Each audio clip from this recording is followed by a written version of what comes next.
This screen found, A to Z, Contemporain, is parked in the shadow of the ruins looming overhead. It's seen better days. This must be the one he told us about, unless he was lying. The glass on the side windows is tinted and covered with dust. You can barely make out the shape of a seat and two steering levers. Posters cover the small windows in the back.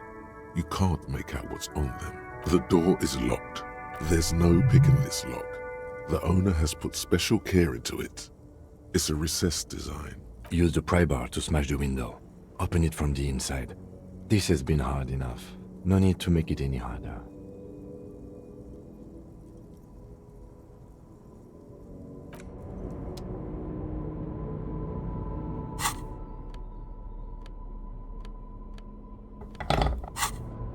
This screen found A to Z. This screen found A to Z. With a firm grip, you raise the pry bar, a glint of light catching on the tip. Call down the hammer of truth and justice. Release your secrets, Lorry Cabin.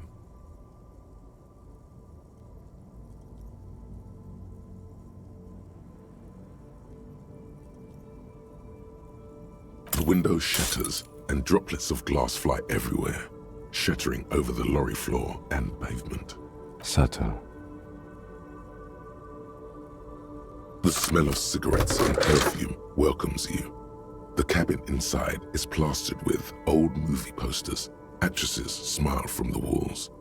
There's a radio transmitter in the front and a toolbox tucked under the driver's seat. Some tools lie scattered near the pedals. There's something odd about the passenger seat. The seating fabric has been pulled tight over the lower side of the seat where the toolbox should be. These are movie posters featuring starlets from long-forgotten films from the 20s, the teens, even the 90s of the last century. One of them particularly catches your eye, a centerfold of an ingenue attached right above the back seat. There's definitely perfume in the air. It's spicy, with a hint of amberette, wafting through the bitter air of the cabin. The remnants of a sweet juniper-scented perfume, probably Grenade No. 5. The actress is draped in a sheathed dress, one of her shoulders bared. The faded remains of an autograph run across the poster. She's looking past the camera. This is Tijon, a starlet from the dawn of cinematography, less known for her talent than her tragic, untimely death.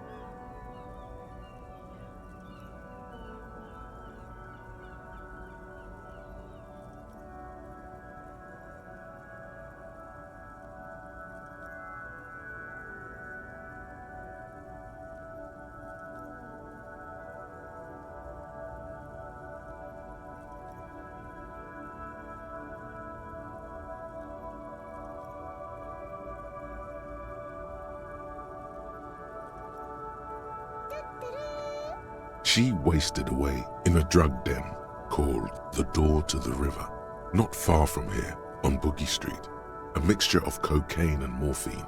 She was afraid of the world and the camera too. The actresses and the rear actor all smile you a warm goodbye. A radio transmitter is attached to the dashboard and a toolbox sits under the driver's seat. Looks like the frequency dial is absent. It requires a key to work, but the key has been removed, likely by the missing lady driver. Strange. There are so many radio stations saved here. Must be over 100 at least. It has to be an advanced model to fit so many frequencies next to each other without blending them together. No, that's on 78.9.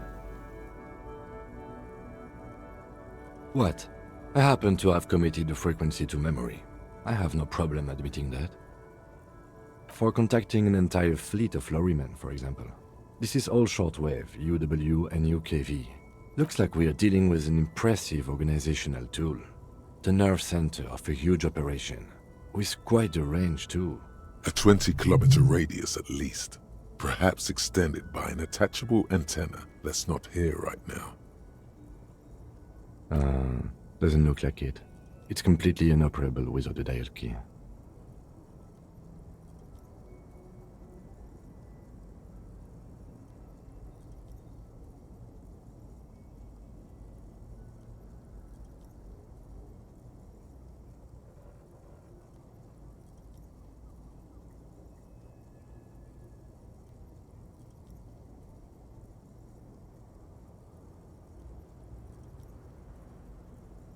The ghostly actresses and the rusty toolbox under the driver's seat. and the oddly bulging seat cover.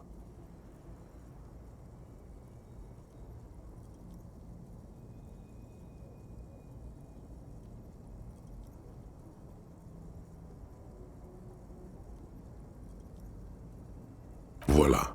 A stack of neatly folded papers has been stashed behind the seating fabric. You see 3 maps depicting a large metropolitan area. It's Revachol. Some of its routes and highways have been outlined with a pen. Bonne prise. This large map displays the elevated motorway called 881. The intake leading to Martinez is marked with a blue X. There's another X on the off-ramp at a place called the Old South. Toll booths at the intakes are marked with a circle. It looks like there are scant few ways of getting onto the elevated motorway that runs over Jamrock, and this person knows them all. There, hundreds of thousands of motor carriages roar on the 881. High above the mass of brown and red roofs, that is Jamrock. The commuters don't even look down. The world ceases to exist outside the windshield. To Couronne, through the middle-income neighborhoods there, by the river, and then to Stella Maris and La Delta for work, while the men and women of Jamrock scuttle to their fates below the road. This municipal map from the 30s displays a complex system of storm sewers underneath a sub-district called the POX, Old Military Hospital, right adjacent to the 41st Precinct. No storm will ever drown Revachol. The great solution to the riddle of history. The final map displays a labyrinth of service tunnels left over from the construction of Motorway 881. A few routes have been marked with a pen, where the tunnels and sewers surface near the eminent domain and a traffic island in central Jamrock by the lake. These service tunnels were probably used during the construction of the foundation beneath the motorway. Looks like the smugglers have infiltrated the road network belonging to East Motor Tract. So it would seem. The RCM patrols most of these auxiliary roads, though apparently not all of them. Hard to say. This distribution network looks certainly large, yet still vague enough. It doesn't reveal much about the Besmerti behind it. The Besmerti is a Revacholian crime syndicate. They see themselves as the inheritors of the 14 Revacholian Indo-tribes, but really they're just violent gangs vying for control on the west side of Revachol. With cool names like La Puta Madre and Aura Mazda. It's a dark parody. It's definitely not the Union. They just do some logistics. This operation has spread everywhere in Jamrock. If it's that widespread, then Madre remains the most likely suspect. Here's bad news.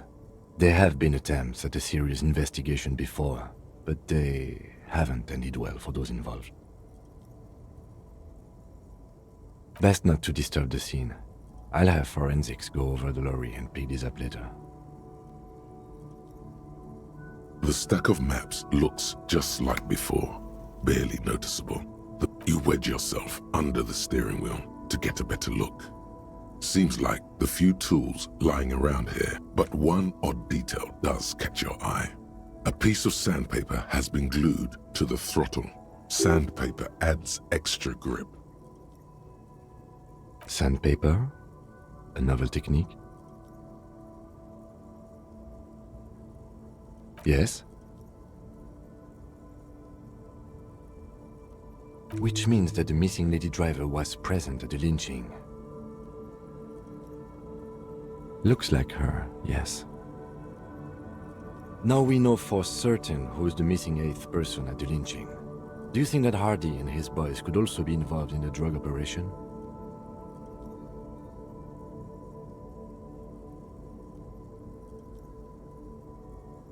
You're right, but we should still go and see what Titus has got to say on the matter.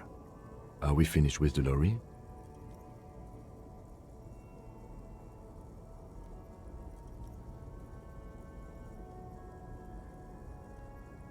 The movie stars are still smiling from the walls. A metallic drawer slides out from the seat. It's empty, except for a folded newspaper. It's an issue of Peripherik from last Wednesday. A piece of paper falls out from its pages. It looks like an article ripped out from a radio enthusiast magazine. Complex mathematical equations explain the basics of something called the Ulan frequency system. The Ulan frequency system? I've never heard of that before. I know of FM, AM, UKV, but... Pull-out toolkit slides back into its nest. The rest is as it was. Posters, a radio. You close the rusty old lorry door. Great. I think we got everything. A word, detective? Before we return to Joyce? All right, we've finished here. Let's quickly debrief and go over what we found, so we don't do it in front of the company rep. Honestly, I'm quite worried by what we've seen so far. The evidence seems to point to a rather extensive and well-organized operation. I'm especially intrigued by that radio transmitter, particularly the sheer number of stations it can connect. Looks like this alleged drug trade casts a wide net. This means it's well-funded. Technology like that, a major player must be financing it. I'm not sure what the Ulan frequencies are all about, but they may hold some significance. Perhaps it's a better way to connect between fleets while avoiding frequency bleed, or maybe it's used to tap into RCM networks.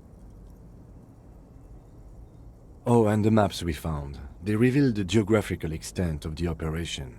Looks like they've used abandoned tunnels and access roads to stay hidden. This is useful info. And last but not least, it looks like the Hardy Boys knew this driver, as we know that she was present at the lynching. This may be the Union connection we've been searching for. The probe and the case converged, he thinks. This was quite the find. As elegant as they are, I don't think they are relevant to the drug trade. Yes, well... Like Joyce told us, yes, logistically. But don't expect to bust this open during our stay here. At best, this is an angle we can use against them, to other ends, as extra ammunition. Meaning, someone as slippery as Everard won't be caught by a couple of cops and some stuff they found in some cabin. We should return to the murder case. See what Joyce tells us about the lynching. When we are done for the day, I call my station and suggest our narcotics department look into it. There are more than enough grounds to start an official investigation, sometime later when we are done here. We do not want to get caught in that. The fact that one hasn't started already gives me pause. An investigation, I mean. Especially if the Madrid grouping is involved, and I can't imagine they aren't. It's certainly worrisome. All the same, I don't like the idea of internal affairs descending on the matter. That won't help anyone either. Debrief over. After you.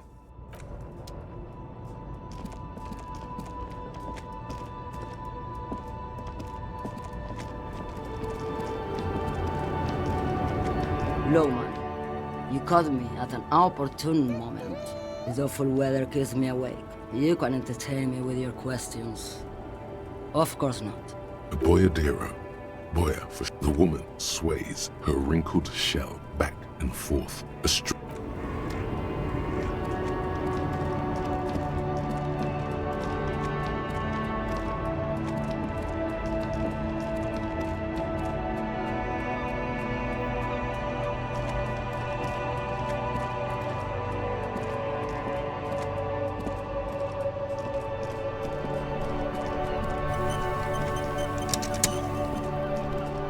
I saw you poking around in Lady Driver's lorry.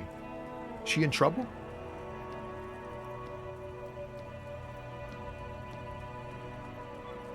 It's that bad. Man, what should I do?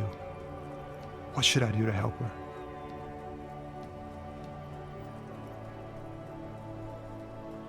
Yeah, maybe I should just keep my head down and work on my rhymes while I can. Oh, you know, Tommy Lahom's gonna be a musician. The correct grammar is Tommy Lahom. Tommy Lahom was taken. My real name's Jerry Lafitte. Tommy's way better.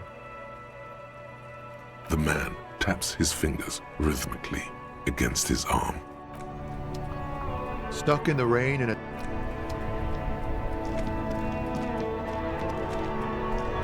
Inside, you see a set of steering levers, a radio microphone, This is Precinct 57. How may I assist you? Not yet, but I was able to convince the database people to share private sector information. They promised to get back to me by tomorrow. 57. In the cabin, you...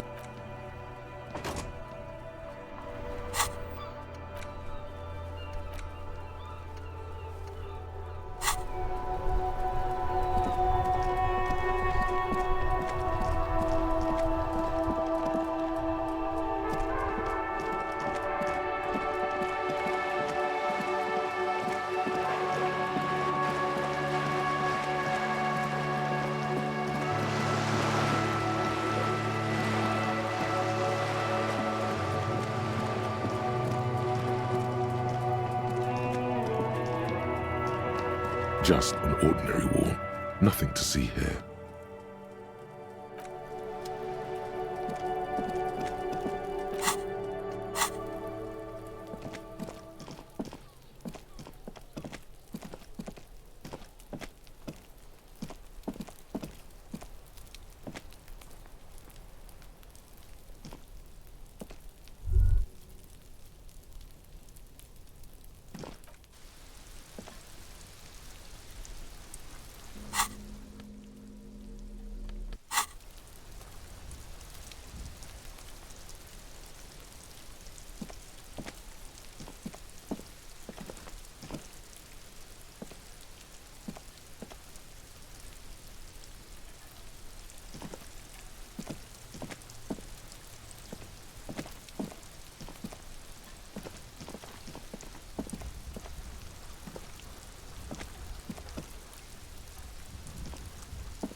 There must be another way into the building.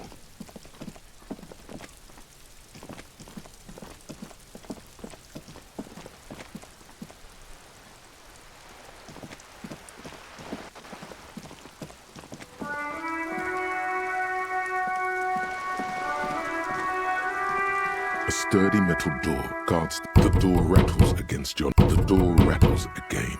Stop banging on the door! I'm not letting any more strangers inside. Doesn't matter who I am. From within comes the faint sound of a broom sweeping across the concrete floor. Ha! The police? Everyone knows the police don't come round here.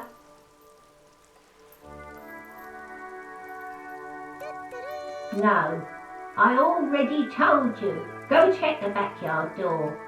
Maybe someone there will. Backyard door. There must be another entrance to the east. Madame, I assure you, we are real police officers. There is no reply. Just faint...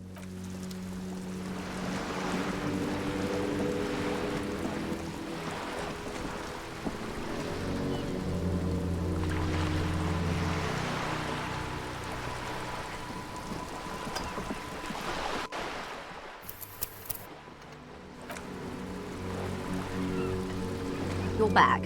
Good. What can I help you with? Not an umbrella, I hope. I don't need one myself, you see. Sadly, I need this one myself. It's hydrophobic, repels water, almost magically. The company makes them for offshore platform personnel. Very sturdy. What I can do for you is answer some questions. Nothing like talking to pass a rainy day. More lessons in basic reality. My favorite part of the day. Go ahead, ask me anything. These are unimportant times, Detective. You and I were born after the dust had settled. 1,000th of a second too late. for the big time. The revolution. It's quite easy. Every 100 years or so, our species gets together to decide what's next, who gets shot in the head, and who gets the mineral rights. It's a real kerfuffle. Those would be the communists. Generally speaking, 40 million people got shot in the head during the World Revolution. But the communists, they all got shot in the head. Oh, and the anarchists too. They shot them well. So well, one forgets they even existed. Did they ever? Before they got shot themselves, they shot 2 million people. Yeah, it was a kerfuffle, all right. Yes, the Insulindian deluge, they call it.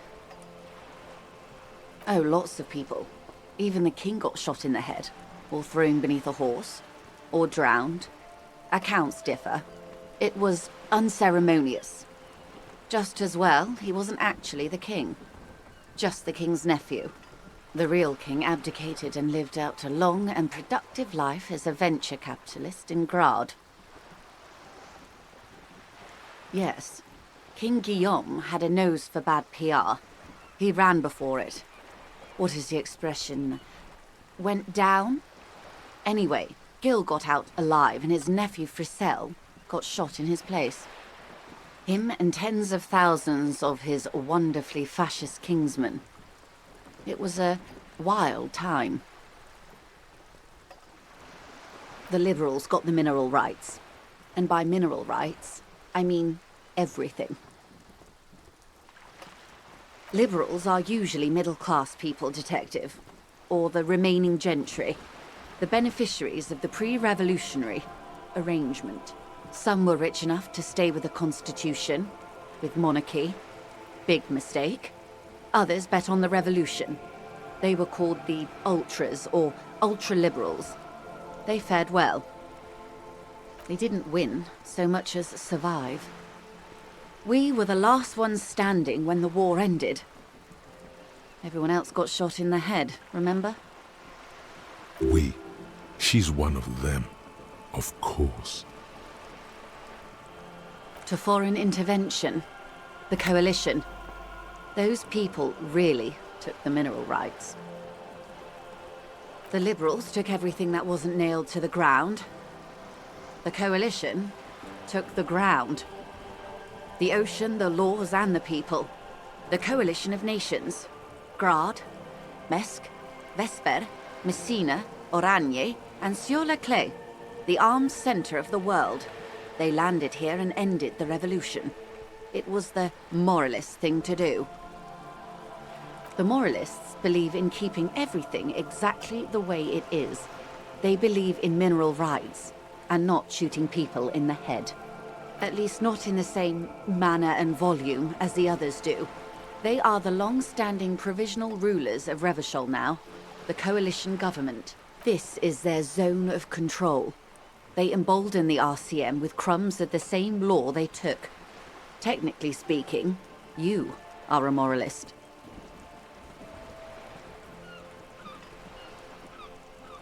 The color of moralism is blue. The official motto of Moral Intern, or Moralist International, is a blue forget-me-not, a piece of grey sky. Unofficial. For a moment, there was hope.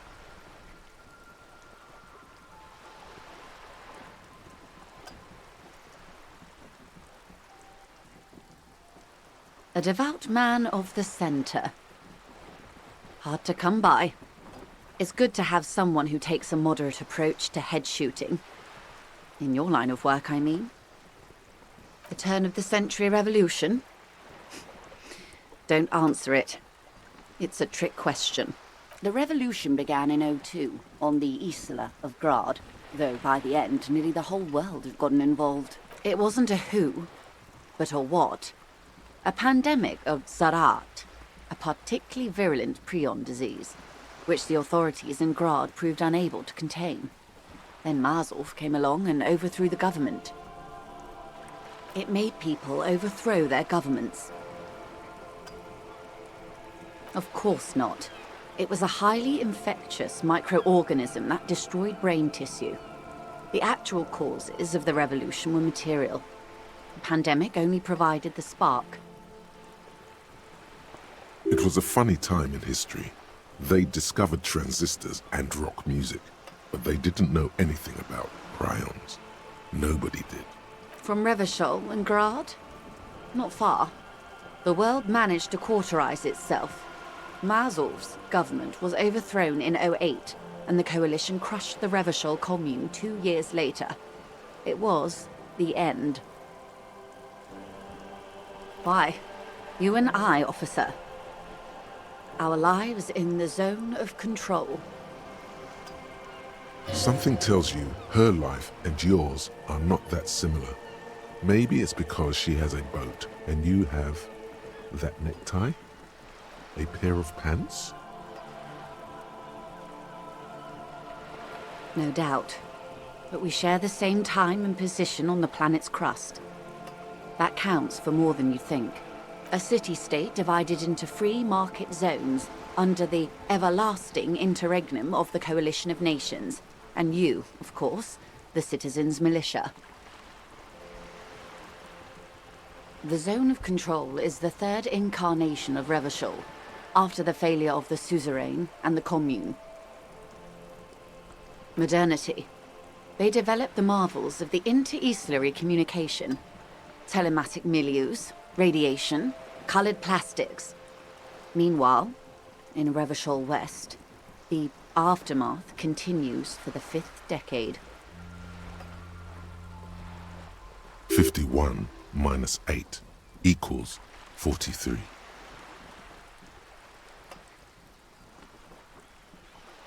Time flies. The 20s saw a decade of urban war, west of the river leveled, offshore platforms in flames.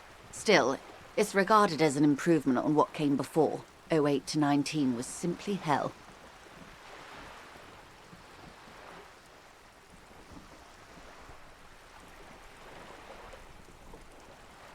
The 30s? Things settled down in the 30s. Revachol East transformed itself into the world's largest tax haven, with the international community's blessing. For the first time in a long time, it seemed like things were going somewhere. No, it was a market mirage fueled by cocaine and quantitative easing. The 40s dispelled it like a cold splash, an Isla-wide hangover, you might say. And here we are. Welcome to reality, baby. For her to be where she is, Wild Pines Group must have picked the right side. They picked the winning side. That's why they're here, and others are not. Perhaps it wouldn't have turned out that way had I been in charge. I might have bet on the king and led the Pines to doom. I would have sided with the cannons. If you'd seen the calibers of the things, you might have too. Perhaps it's better I was born when I was. 10 of the 14 Indo tribes got it wrong. Feld, Kupri, Tricentennial. So I suppose I would have been in good company.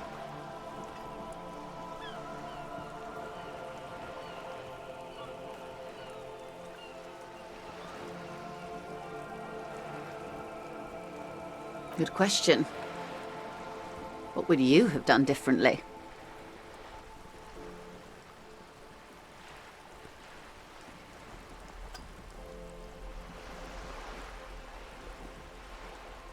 You and everyone else. But that's got nothing to do with preventing the revolution. Oh, they picked the winning side. Perhaps it wouldn't have turned out. I would have 10 of the 14 Indo tribes got it wrong. Feld. Good question. What would you have done differently? And I asked you, past-less detective of the Citizens' Militia, what insight has acute encephalopathy given to you? And you would have died, most likely. Not far from here. Maybe even right here, during the beachhead, defending the coast the day the Coalition took the city. No, Almost certainly. The Commune would have forced you. Such was the fate of the undecided. They are what they are. Who knows? An afterbloom may yet come. Anyway, enough sentimentality. Not so fast. Who is she in all this? Ask her who she is. She owes you an answer. I am the vilest of the vile. A traitor. A devourer of nations and infants. I am an ultra. She raises the corner of her mouth, smirking, revealing a canine.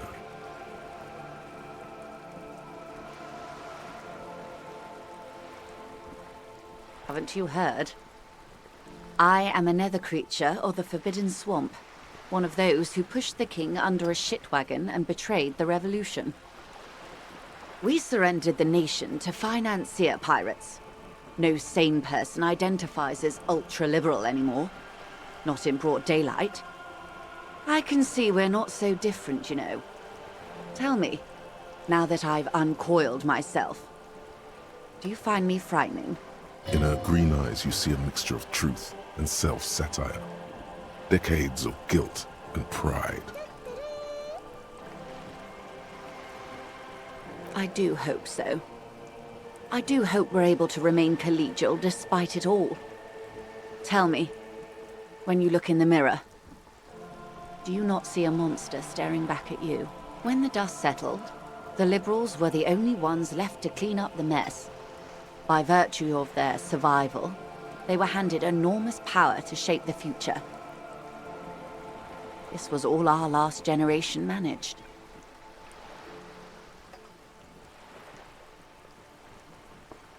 With due respect to our overlords, the eternal caretaker government that keeps Martinaise a monument to the efficacy of its artillery, I would not have relinquished sovereignty to the Coalition. Not here in Martinaise, and not in the Stella Maris or Delta Beachheads either. If not for my own sake. She realizes her small, cold fists are clenched. She loosens them. Then for my daughters. We had an obligation to defend our sovereignty. We should have burned the whole Isola down rather than let them have it. Dark orange flames reflect in her green eyes. An oil fire on the ocean. Perhaps. My intellectual vanity will be my undoing. You're no dummy yourself. A smart boy getting smarter. One basic term of reality at a time. Yes, I suppose I am.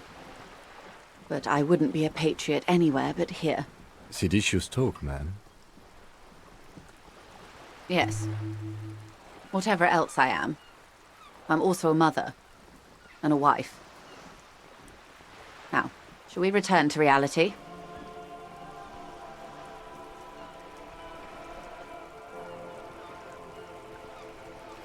A bird?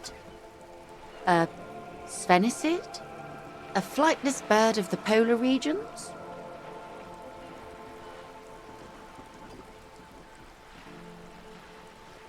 Some sort of krill hunter? No, wait. You're an ancient ruin. A symbol of hubris and decay. Half submerged in some salty sea. Of course you're not, my dear. I'm just terrible at guessing games. Ah! This is the pier of Rue de Saint-Ghislaine, 33A, where the tenants have been kind enough to rent me a slot or two. A pre-revolutionary tenement. Old buildings are called tenements, you see. And new buildings, bâtiments. After les bâtiments nouveaux. But 33A and 33B are not nouveaux. They're old. This one used to be 8 to 10 stories tall. A real high-rise by the standards of the last century. Built to mirror the skyscrapers across the bay in the Delta. That was before the war, of course. Mostly the urban middle class, I believe. This was once primo real estate, before the cannons lopped 4 or 5 stories off. Splat, splat.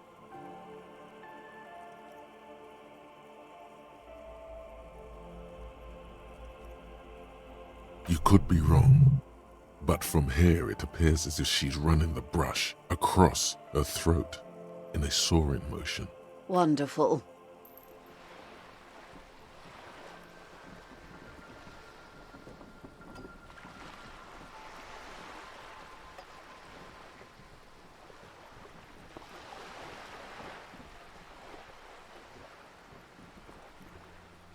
The girl in the old lady rags looks like a sullen and rebellious member of a teen infraculture. Yes, you and I belong to the supraculture. We're common, the herd. The music on the radio, the food in the chain restaurant, those are all too popular for the girl in the old lady rags. She prefers a fantasy world, an infraculture with its own dress code and vernacular. It is an illusion, I'm afraid. There is no refuge from the supraculture. I can't. That's how simple it is. One may dye their hair green and wear their grandma's coat all they want. Capital has the ability to subsume all critiques into itself. Even those who would critique capital end up reinforcing it instead.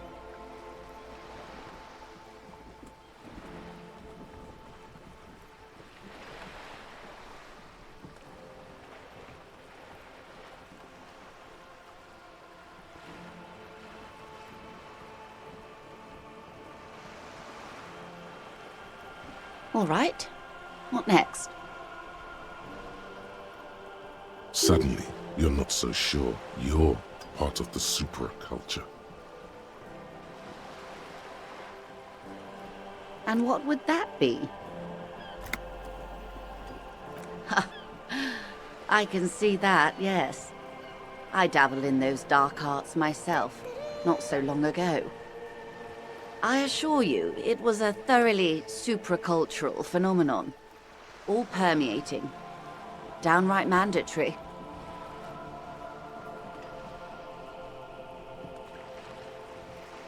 Nothing infra about disco, baby.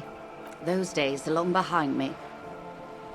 And even in the early 30s, I would say I was more of a new girl. Disco was a minor, but still enjoyable facet of the whole thing for me. The new. A cultural era. And the name of the decade it ravished, the 30s. It came out of post-revolutionary Revachol. It was ultra-liberal. It involved lots of partying, as you might imagine, and champagne-colored everything. By the looks of it, that would have been when you came of age. Now,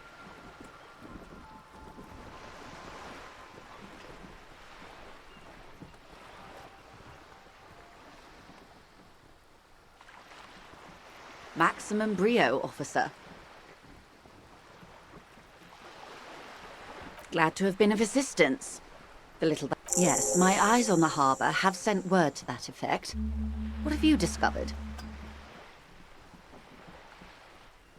It doesn't really matter. And I do apologize for the surveillance. Wild Pines can't afford to be blind at a time like this. One of the tall buildings overlooking the roundabout, most likely. That would give them a read on the entire quarter.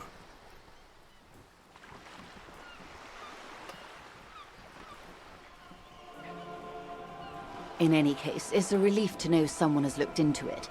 If I may ask, will there be an official investigation? I assume you discovered there is an operation. If there is an investigation, it will be part of an ongoing operation, subject to confidentiality. I am sure you understand. Of course, detectives. In any case, you've held up your end of our arrangement. I trust you with the rest. Now it's my turn. I wouldn't normally break protocol like this, but the situation demands it. If you don't solve this murder, I'm afraid we may have a bloodbath on our hands.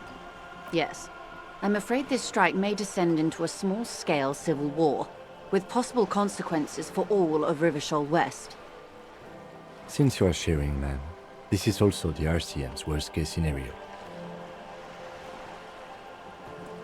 Then we're on the same page, as grim as it may be. I have an indirect role to play, I'm sad to say. My employer experienced a momentary lapse of faith in me. In that moment, they elected to deploy a private military contractor, as an insurance measure. They called it my security detail.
They were dispatched after I relayed the Union's initial offer.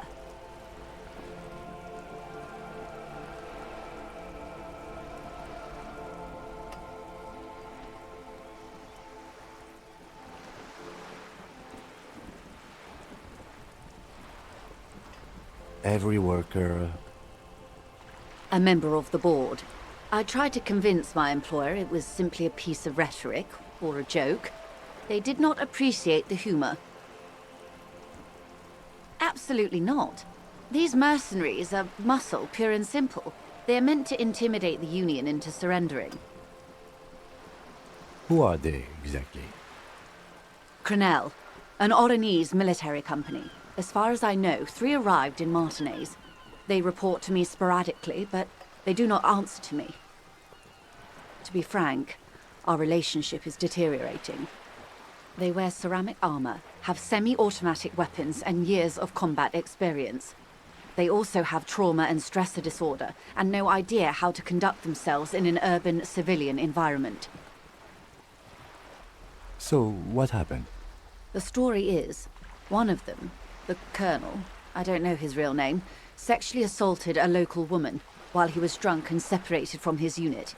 This allowed some of the more militant Union members to subdue him. He was taken out behind the whirling in rags and lynched last Sunday night. Nothing. Mr. Clare refuses to let me into the harbor. I have not been able to discuss this matter with anyone there. The remaining 2 Crenel contractors carry out their orders, for now. It's a smokescreen. In secret, they are conducting an independent military tribunal into the lynching. Once this investigation is concluded, executions will follow. What is the nature of this so-called investigation? Whether to execute one, some, or all of the Union militants.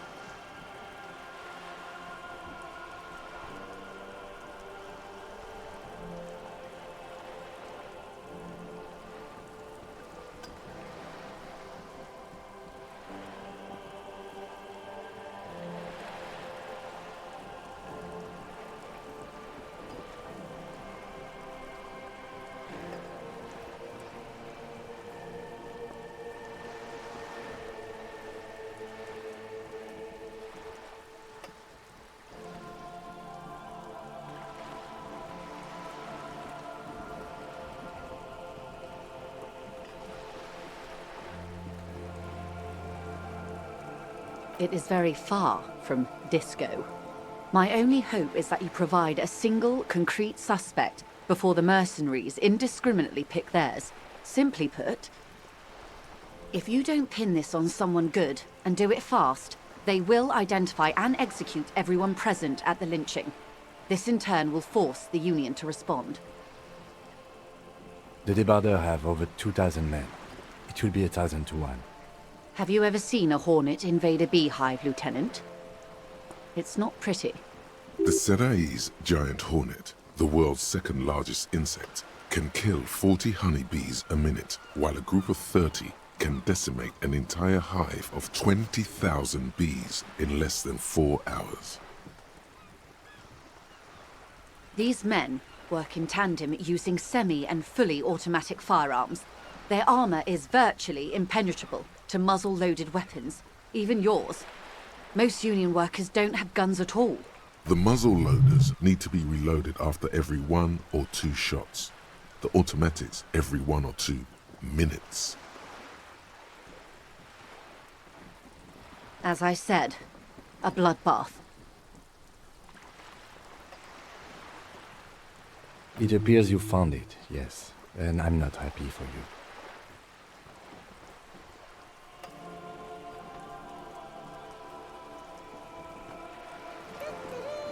Many bleak scenarios have already come true. Nameless, badgeless detective of the Citizens Militia.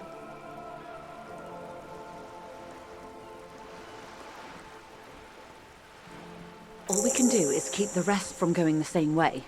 One single concrete suspect delivered into civil court, and I may be able to defuse this situation. Not much. Their public resume is relatively good, as far as private military contractors go.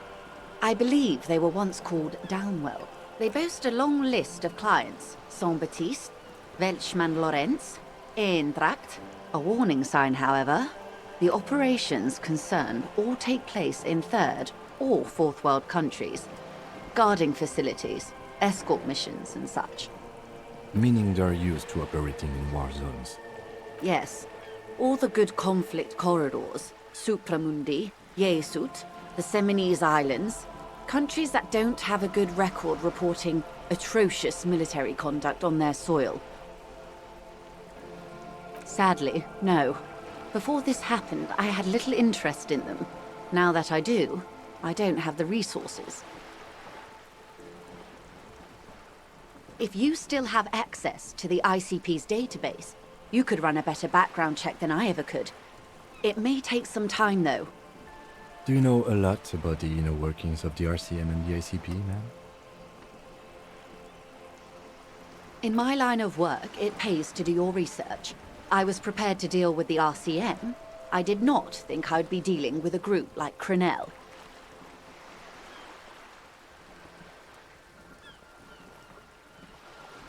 I have, and they will. However, these orders take time to reach what is basically a rogue unit out in the field here. Until they do, it's all on us.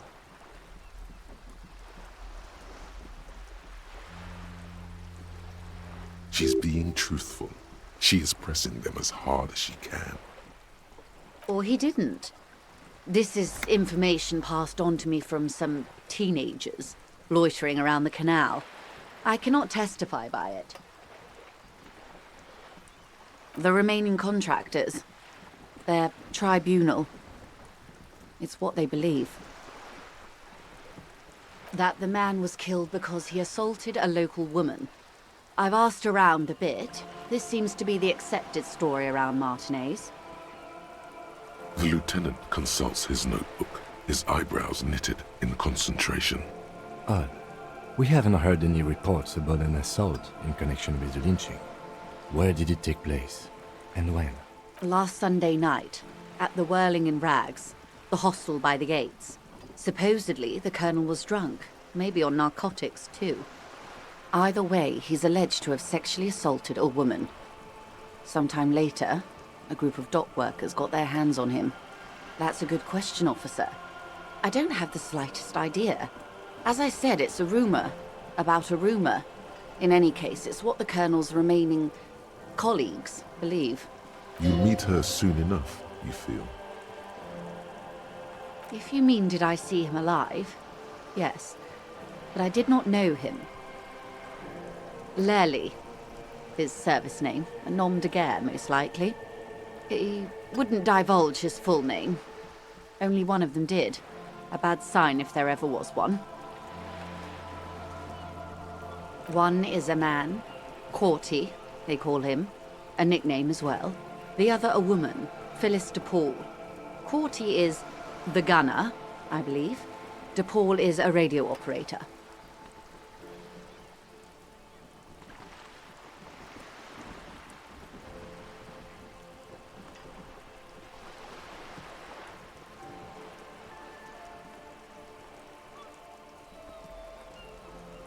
What would you say was his eye color, the deceased's?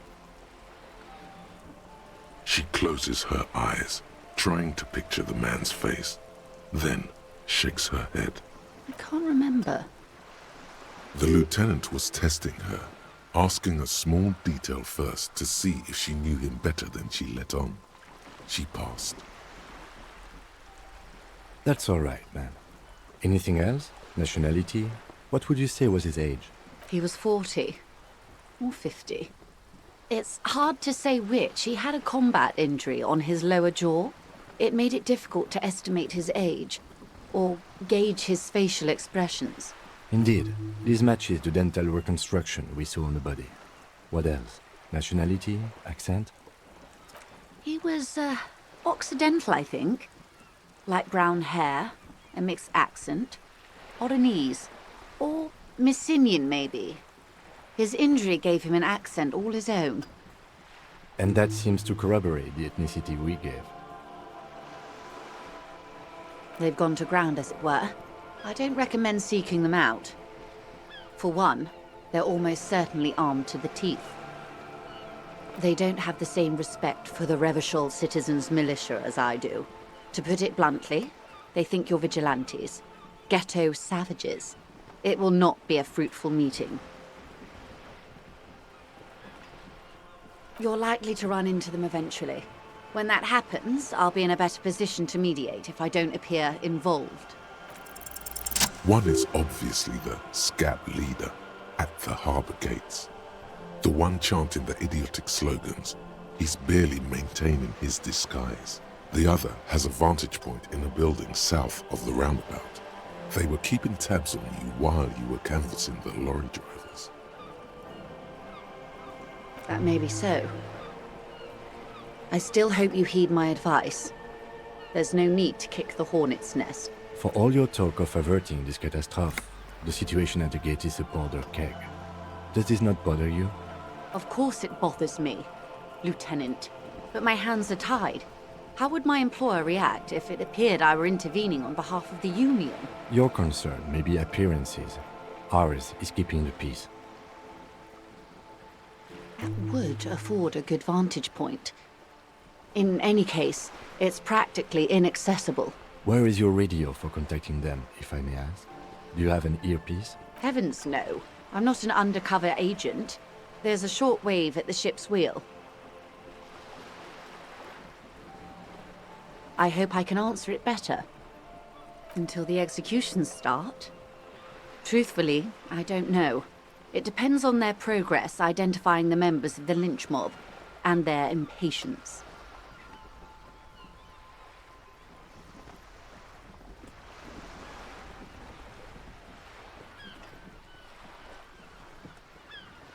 They don't report their progress to you? Not on this matter. I'm afraid they consider this a personal initiative. It's a matter of days, not weeks. I am sorry to have been the bearer of bad news. If there is anything else I can help you with, please ask.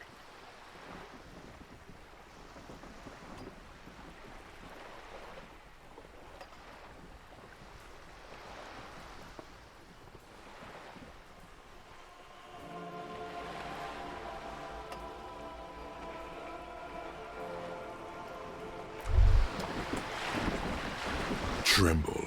The time is now. Ta'ola. Time for the show. For Ta'ola, the hallowed time of fear and disintegration. A countdown has begun. All will collapse on itself. The world will disappear into a single grain of Ulogu Theodos, Xeno Zausin, Ipoli Osidien, Echondes Fronisin.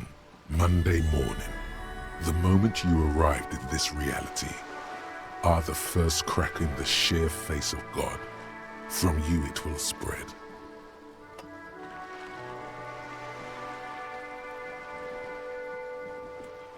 No, you cannot leave. The countdown has not yet reached 0. No, you cannot leave.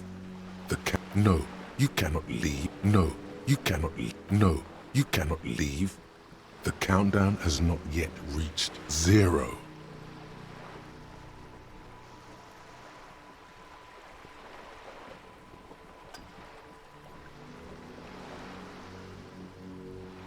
Yes, you spoke the words of the Palindropos and the houses of Pericarnassus. Items, people, even words will tumble. All will lose its meaning in the coming years. It's totally also a coping mechanism. So you should be.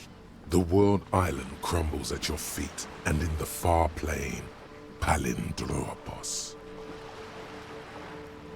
Okay, yes, maybe it is just the hangover talking, or some kind of joke you're playing on yourself instead of working on the case.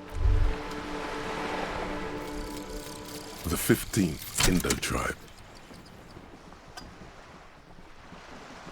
Because there was. The 15th Indo tribe was comprised of 8 kids from Forberg and North Jamrock, running from wild dogs in the valley, hiding scents under rocks, and stealing clothes off clotheslines, and sometimes even the copper wiring of phone lines. You may have been one of them. This must be a childhood memory.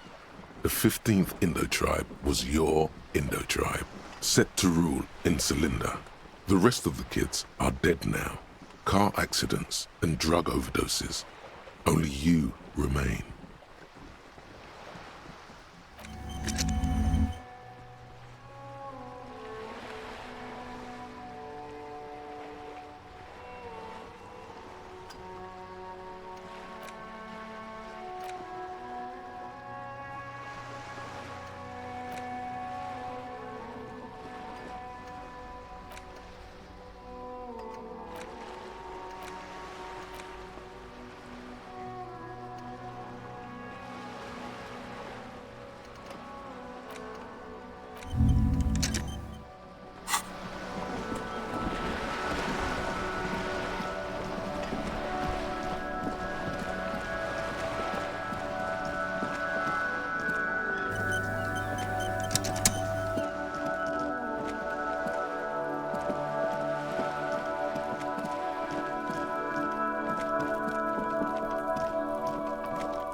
There must be another way into the building.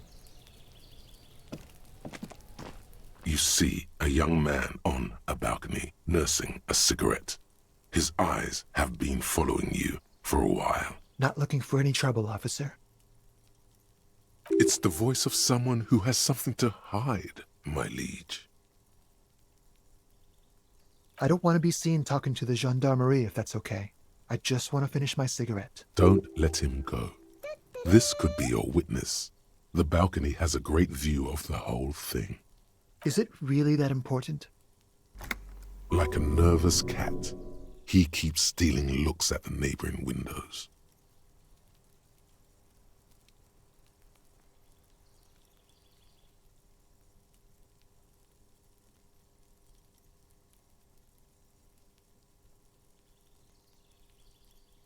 All right, but make it quick. Once I finish this cigarette, I have to run. I can tell that you finally got him down. Thank you. It was quite a disturbing sight, even by Martinet's standards. What were you doing last Sunday? Oh. You already asked me that, didn't you? Wait, is someone else investigating the lynching? No, not you two. Some more muscular type. And when did you speak to this more muscular gentleman? Last week? I don't know. Look. He's an actor declaiming a soliloquy. See how you hang on his every word? You didn't answer the question. What were you doing last Sunday? I had a friend over. It was my Sunday friend. He doesn't reply, gesturing no with his cigarette. My name? My name is Martin Martinez. That's definitely not his real name. No, of course not. Could you please lower your voice? No. We won't. Now, if you'll excuse me, I really need to get going. Time to bring out your secret charm. Tears and begging. Show him your emotional side.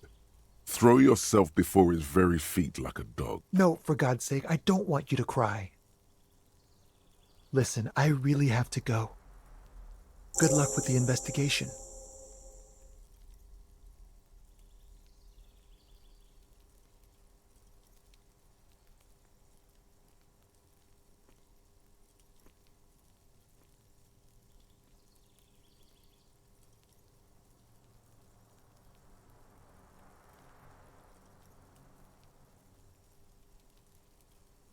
He's gone.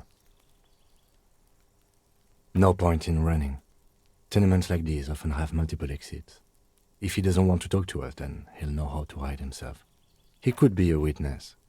Him or his Sunday friend. Either way, we need to look into that muscular type who's asking about our case. There has to be a way of getting inside the building. Let's go check out the door near the pier again. Once we found a way in, we can ask around for his apartment.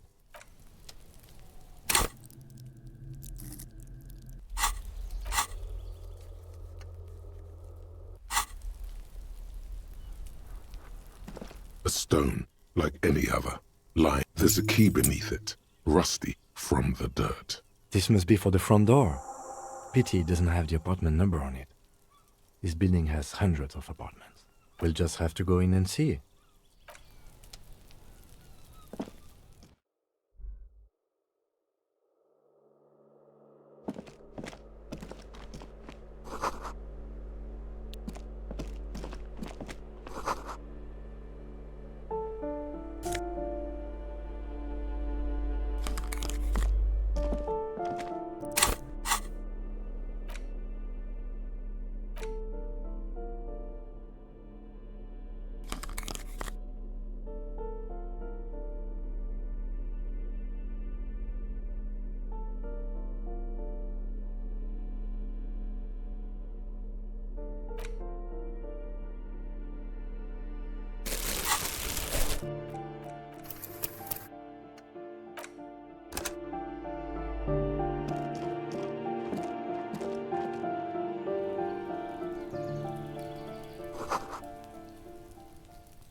This door has been closed with a padlock. A chalk-drawn number on the board says, number 11. It's a solid lump of metal, but the shackle is deeply corroded. A solid pair of chain cutters would make short work of it. Better whip out those cutters. You won't get very far otherwise. No reply.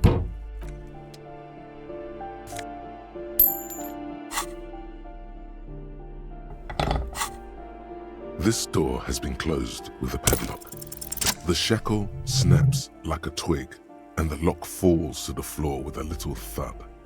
It should be possible to enter now. After you, detective.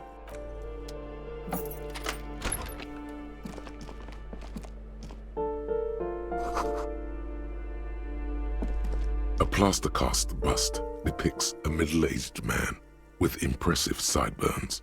The name on the plinth reads Kraz Mazov. Honestly, he does kind of look like you after all.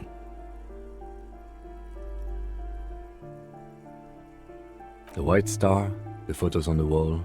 I think we have broken into the apartment of a young communard. How fitting.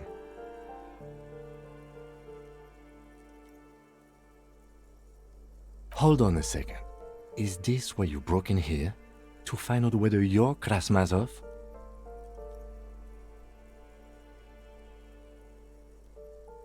Except that Krasmazov is dead. He's been dead for 50 years now. Well, you both do seem to share an affinity for sideburns, but it seems like old Kras here didn't drink nearly as much as you.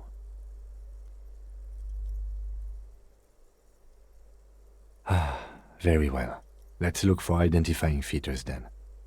Doesn't he have a birthmark right here? What about you? Alright, but here's the big thing. Krasmazov looks Samaran, and you don't. Okay, you win. Be Krasmazov then. I don't care. Why are you so hell-bent on proving that you're Krasmazov anyway?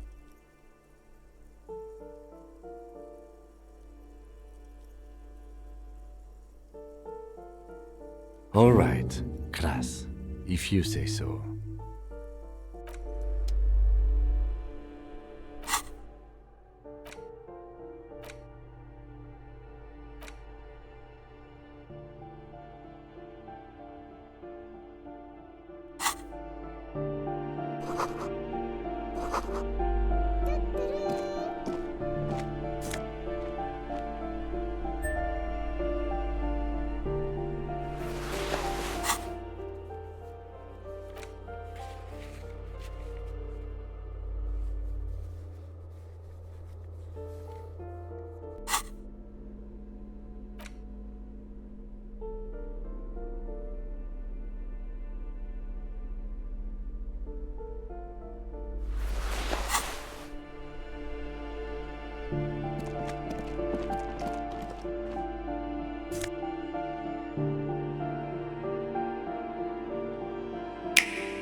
That isn't just a five-pointed star.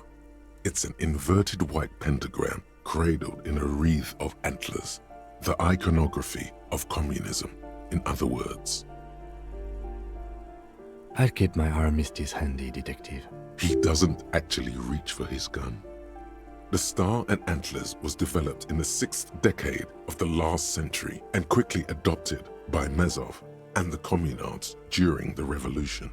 Even today, half a century after, the star and antlers retains the ability to evoke hope, disappointment, and fear in equal measure, to symbolize the toppling of the old order. Also, some social democrats were already using it. The wreath of antlers represents a natural crown. It was about building a society that could exist in accord with the natural world, and at the same time above it. Because white is the color of peace. Nothing at all yet. Right now, it's just meaningless shapes on a wall.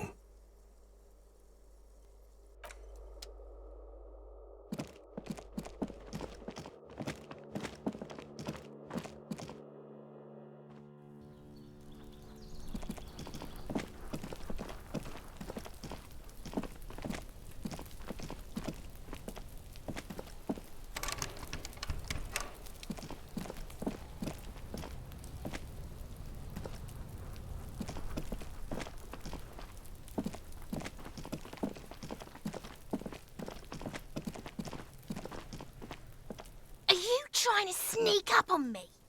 Come to slit my throat in my sleep? Apparently, she doesn't like people standing behind her back. Logic error. She is not sleeping right now. Pigs come to take me out? Trying to snuff me out? Don't get fucking fucking clever with me, pig. You think you're so clever.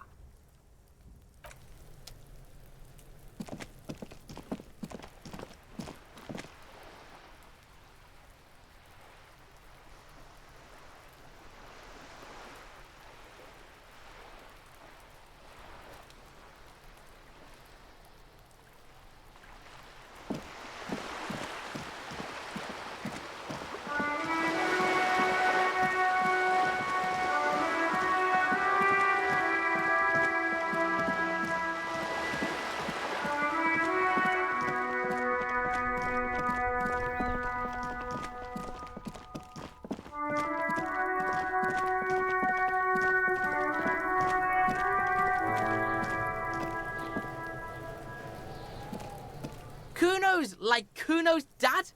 Kuno doesn't give a fuck about anything. Kuno doesn't...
Tarpaulin cloak with possible RCM markings is still caught on the railing.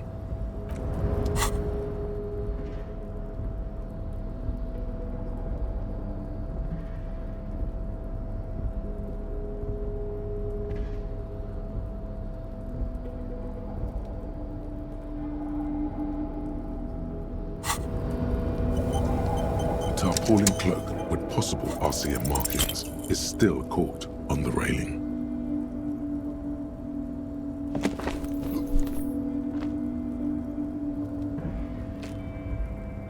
Nope, no. That's still too high. Sure. Just be careful, okay? Looks like...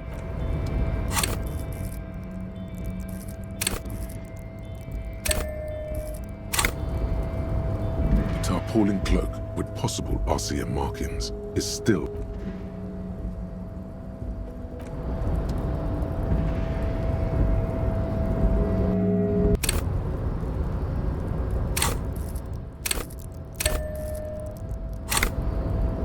Tarpaulin cloak with possible RCM markings is still caught on the railing.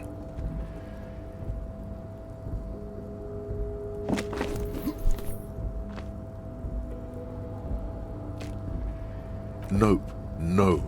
That's still too high. What? Sure. Just be careful, okay?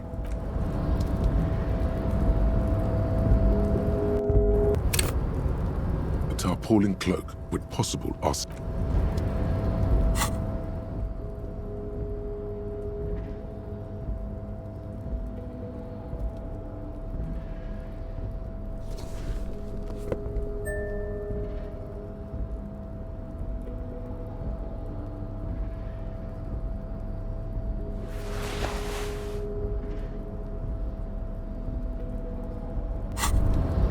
You look down at the white ceramic sabatons hugging your arches and calves, surprised at how well they fit. Your movements cause tiny little clicks, like dice rolling somewhere far away, as the plates reorient to your motions.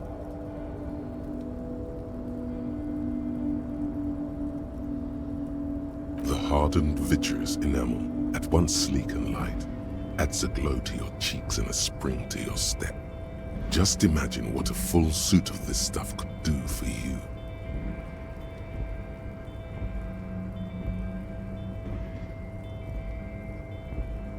It may be a while before you have all the pieces. In the meantime, you should analyze the armor. Figure out its vulnerabilities. Remember, this is a highly specialized kinetic redistributor meant to stop bullets. Wear it. Observe its properties. See if there's a weakness in the design. For the day you have to fight someone covered in the same material. The tarpaulin cloak with possible RCM markings is still caught on the railing. As you leap in the air, a chilly breeze engulfs you, sharpening your senses. Ankles tingling from the tension, blood roaring in your ears.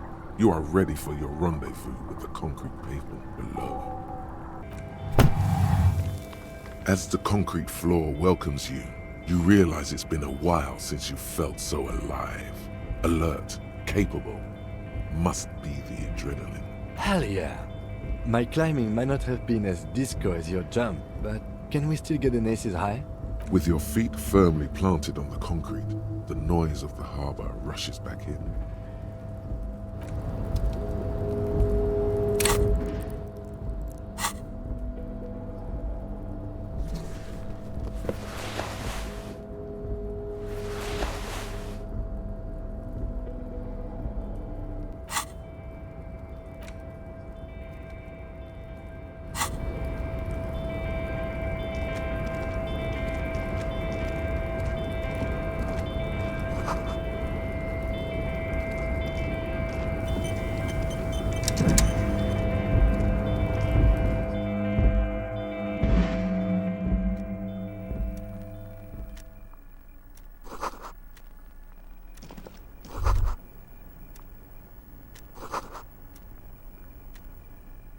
An imposing combination of a punch clock and a payphone is looking down at you from the wall.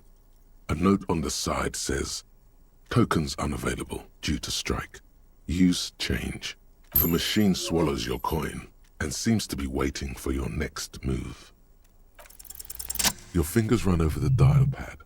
005. That's the dialing code for Revachol. 4952.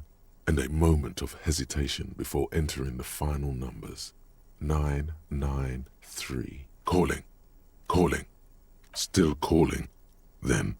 Video Revachol, 24-hour video rental. We rent 8 and 10mm film for home use. This is Lamy. How may I help you? The voice of a youngster on the other end sounds as enthusiastic as that of a man walking towards the gallows. Video Revachol is a 24-hour video rental. We rent 8 and 10mm film for home use. This is Lamy. Sir, I don't know. It's a video rental. Maybe you rent videos here. No. Maybe you called to extend your rental period? Do you need to extend your rental period? If you need any further assistance, you can visit us on the corner of Voyager and Main. I can't help you over the phone. Are we done? The call is terminated by the other party. You're left with the discomforting sound of the disconnect tone.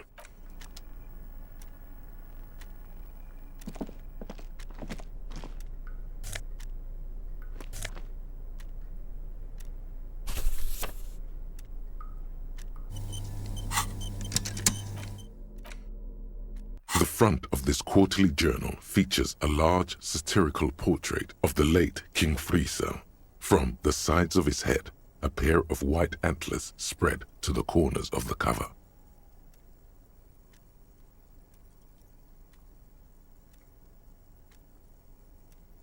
Because Friesel was incompetent, foolish, and cruel. In short, the embodiment of everything the communards wished to overthrow. It's satire, you see. To your disappointment, there aren't any full-color pictures to direct your attention. Just column after column of closely set text, interrupted occasionally by little doodles in black and white. After rifling the pages with your thumb several times, you return to the table of contents. The magazine is divided into several sections. International developments, Kunst und Kultur, and local concerns. Just comrade, as you know, this journal takes its name from Mazov's immortal expression, Du Cristal à la Fumée. This was his way of describing the way the rigid, crystalline structures of capitalist ideology turn to smoke under communism. But, like the structures of capitalist ideology, we too are at risk of going à la fumée, unlike many publications which are content to spoon-feed their readers reassuring drivel. La Fumée is committed to telling the radical truth, even when that truth may drive away potential subscribers. Only 4 issues in, and it sounds like they've already alienated their readership. So please, if you value our radical Mazovian perspective on contemporary politics, culture, and international affairs, please consider subscribing today. Yours in struggle, the editors. What do you expect? It was laying around the office of the Debarders Union. They're probably bankrolling the thing. You flip back to the front of the magazine. The table of contents unfolds before you. This section includes a long, tedious critique of the latest round of free trade negotiations between the EPIS nations and the Free State of Semenine. You also skip over an article about heavy fuel oil smuggling along the Messina border, something about bear wrestling in Samara, book riots in Yugograd. Whoa, whoa, whoa. Bear wrestling. Flip back to that. It seems to be part of a new public fitness initiative in the People's Republic of Samara, SRV, devised and promoted by none other than President Kanajinsky himself. According to this extremely credulous account, Uncle Sport, as he's affectionately known to his people, has recently decreed bear wrestling the national sport of the SRV. Based on the description in this article, he appears to be an extremely competent and democratically elected president.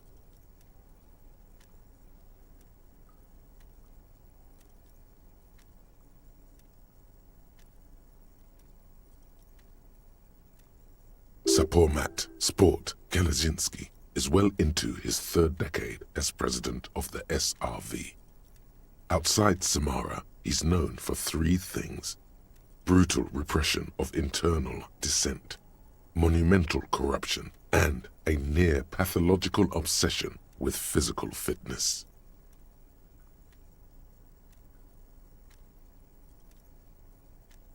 It's quite straightforward. A standard match features 1 man, or in some cases woman, against 1 bear. 2 competitors, 1 ring, 5 rounds, or until incapacitation.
According to the SRV's Ministry of Information, the program has been a tremendous success.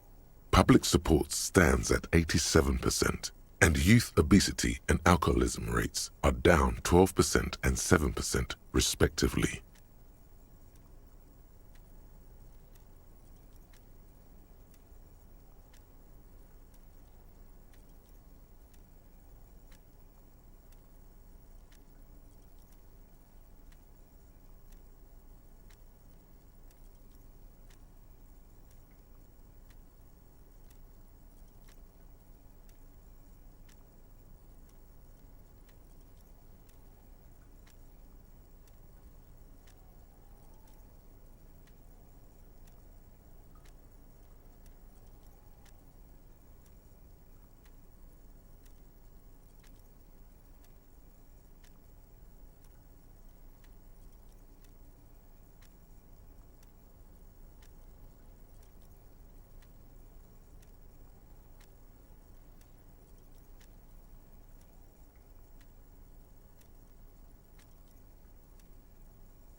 This is the SRV we're talking about. If you think those are the real numbers, there's probably a guy who wants to sell you a bridge in La Cherte.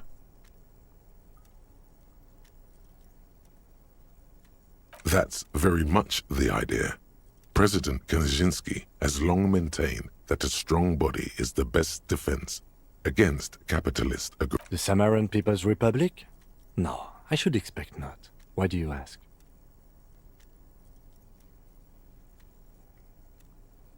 I suppose that would be something to see. You flip back to the front of the magazine. The table of contents unfolds before you. It takes a moment, but gradually it dawns on you that Kunst und Kultur must mean arts and culture.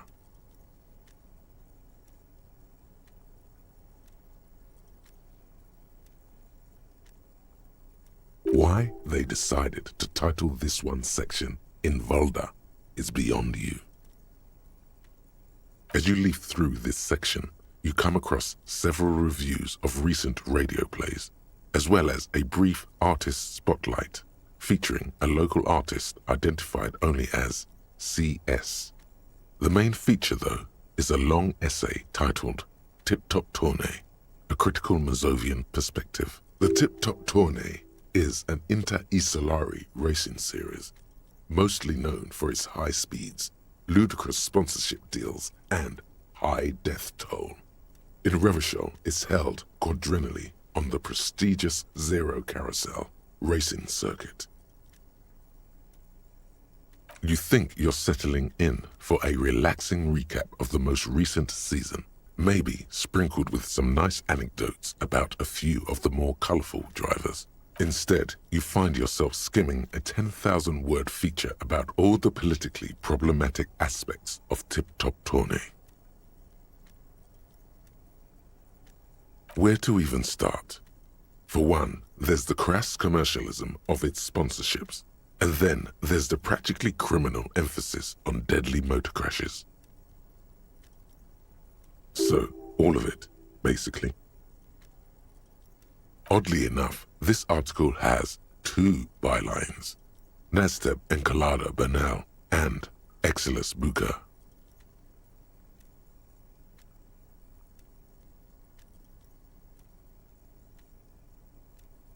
There's no way those are real names. Have you ever met anyone named Exilus? Come on, they're plainly pseudonyms. More than that, they're likely anagrams. Under capital, thus, the so-called, and that precisely, at the end of the day, it's the destruction of these 750,000 real races that you're really watching for.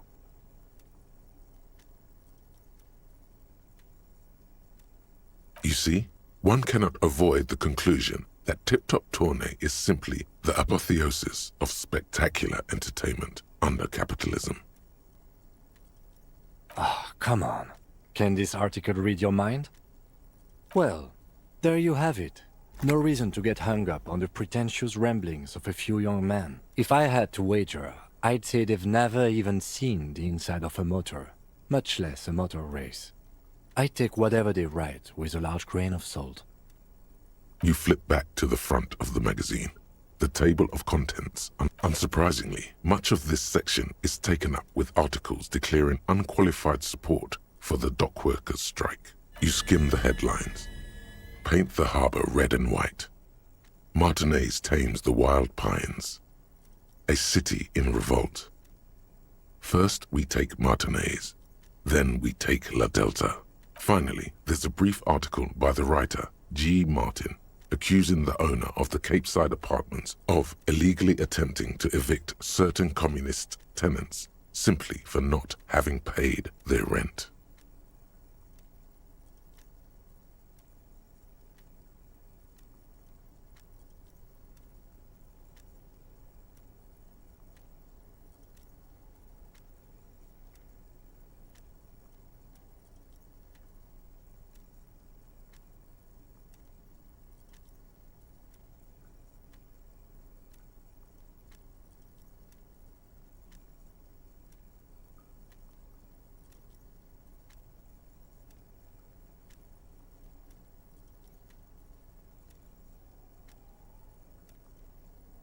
According to these editorials, there can be no accommodation with the forces of international capital or their mucilaginous allies in the coalition.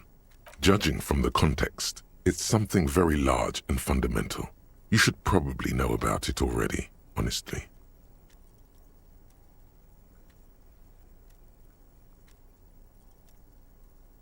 You flip back to the front of the magazine.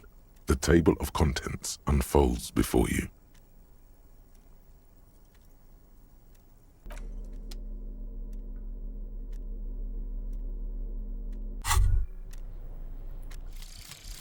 Actual art degree. Trite, contrived, mediocre, milquetoast, amateurish, infantile, cliché and gonorrhea-ridden peon to conformism. I fucked me. Affront to humanity. War crime. Should literally be tried for war crimes. Resolutely shit. Lacking in imagination. Uninformed reimagining of, lip-wristed, premature, ill-informed attempt at, talentless fuckfest, recidivistic shit peddler, pedantic, listless, savagely boring, just one repulsive laugh after another.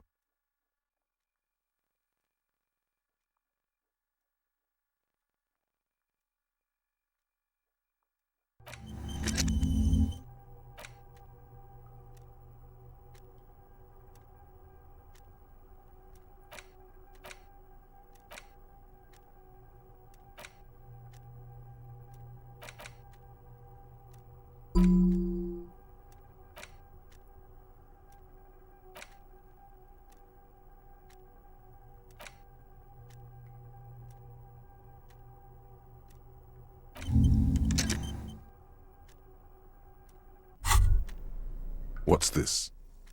We're getting reports of normal, reasonable, temperate political opinions somewhere in Martinez.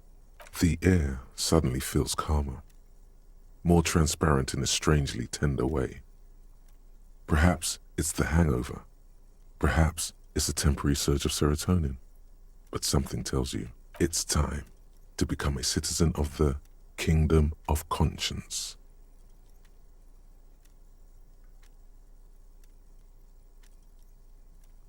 I knew we could trust you.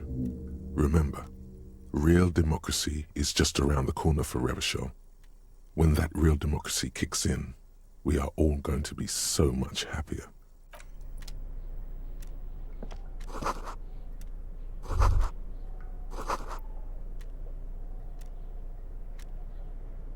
On second glance, someone has forgotten to properly close one of the drawers. It's unfortunate for the Union to just leave their paperwork lying around like this.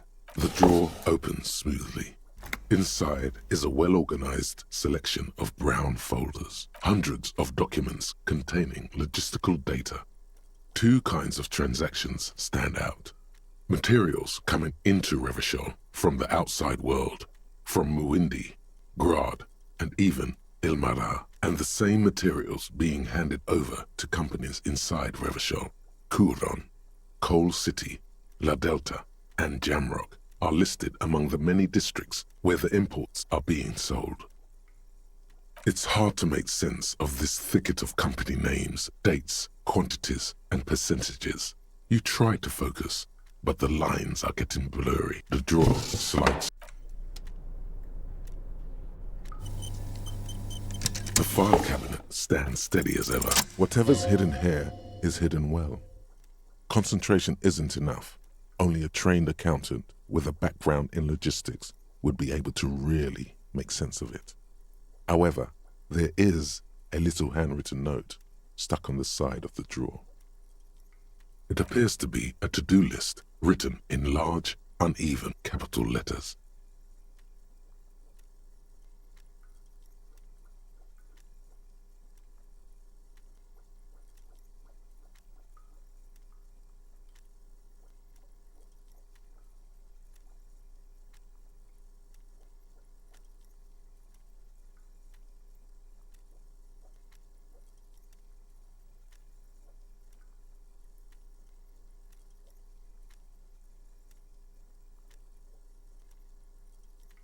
Remember, Leo, Everart's shoes, special whirling borscht, water Everart's plants, sweep office floor, more banners.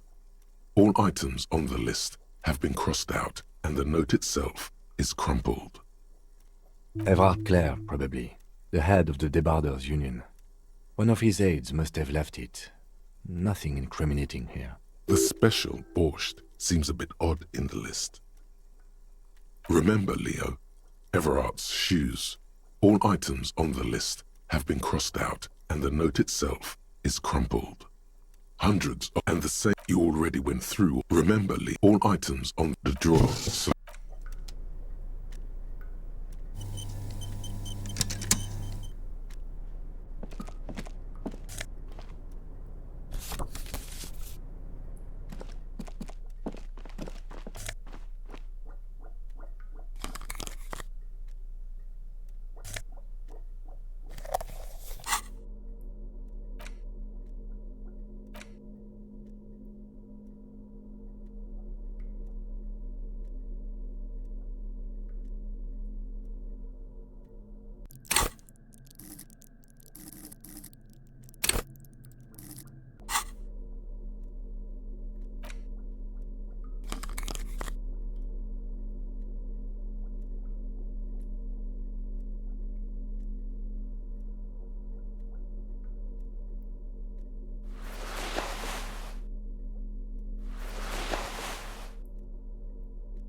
This is the night watchman's booth. The name on the door reads, René Arnaud. Listen, it's okay to take a few minutes to yourself. Sit down and have a breather. If you must. But please hurry. We are pretty easy to spot up here. Nothing incriminating catches your eye. The cabinets are clean and their sparse contents meticulously organized. There's a framed photograph on the table. It's a black and white photo of a young couple out in a street fair. The man, René, is dressed in a Royal Carabiniers uniform. The girl is young and very pretty. She is smiling playfully at the camera. Why did you take that picture of René? Fine, but let's move. I don't want to be seen snooping around here.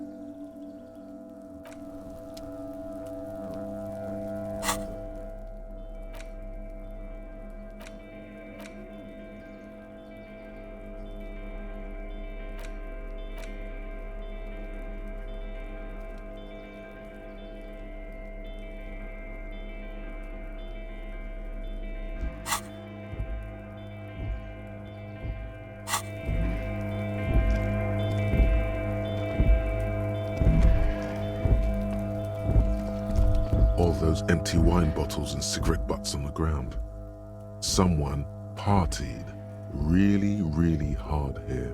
Well, they went through 6 bottles of potent Pilsner, 3 bottles of Commodore Red, and almost 4 packs of cigarettes. It must have been pretty hard. Well, yes, I think we can say with relative confidence that it was you.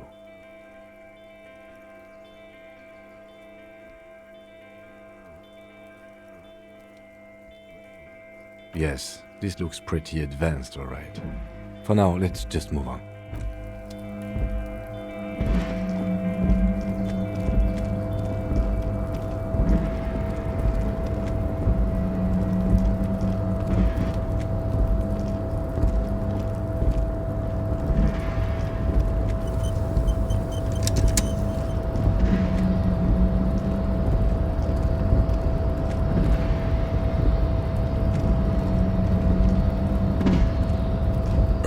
Control panel with several knobs. 2 buttons marked Marche and Arrête are faded with use. It seems to control the large crane above. Marche. On. Arrête. Off.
Before you is a walrus of a man seated behind a large desk. He looks up from his work, not the least bit surprised to see you.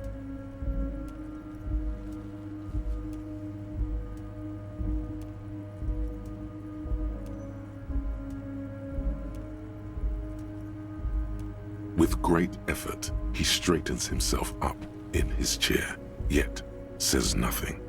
He simply stares at you, with a mixture of expectation and impatience well bottled. Welcome, Mr. Dubois, Mr. Kitsuragi. It's good of you two to stop by. Please, have a seat. I'm Everard Clare, head of the Debarders Union here in Martinez. I'd offer you my hand, but unfortunately my health prevents me from getting up. You understand? He looks extremely comfortable. The tiny folding chair, on the other hand, looks like a torture device. You go ahead, detective. Whatever he has in store for you, it can't be good, he thinks. I'll do my best. Forget about that. What's with this Dubois stuff? You're getting some seriously bad vibes from that name. Please, Mr. Dubois, let us converse in a civilized manner, as equals. Take a seat. I insist. It's nothing. Yes, that's probably right. It's nothing. Forget about it.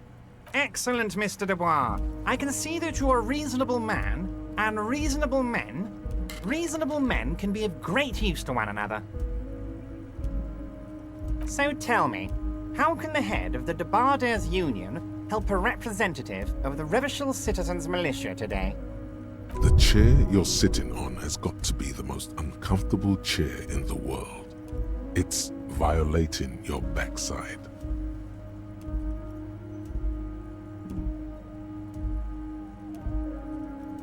Oh, by the way, I heard you got a rather rude reception from a certain Lawrence Gart. Some people have no manners, it pains me to say. This should take care of that nonsense. It should be sufficient to cover your expenses for a few days and patch over your differences with a cafeteria manager. Go ahead, take it. Wow, that's 25 real. That's good money. Yes, I know Lawrence. He's a real character. No union man in him. A real piece of work, that boy is. With a grin, he points to the checker game.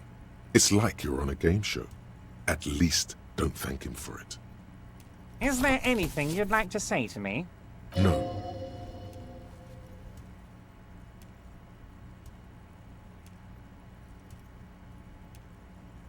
Cool? I wouldn't go that far. I'm sure there are cooler things than delivering a comically oversized novelty check to a cafeteria manager. But, sure, if that's what's cool nowadays. Now, I'd like to set your mind at ease about one other matter. Your lost gun. Let me assure you, Union people are on it as we speak. I've got my best hounds looking for that lost gun. His slug-like lips move, but all you hear is an echo. Lost gun, lost gun, lost gun. The world is swallowed by a black hole of fear. Only two words escape its gravitational pull. Lost and gun.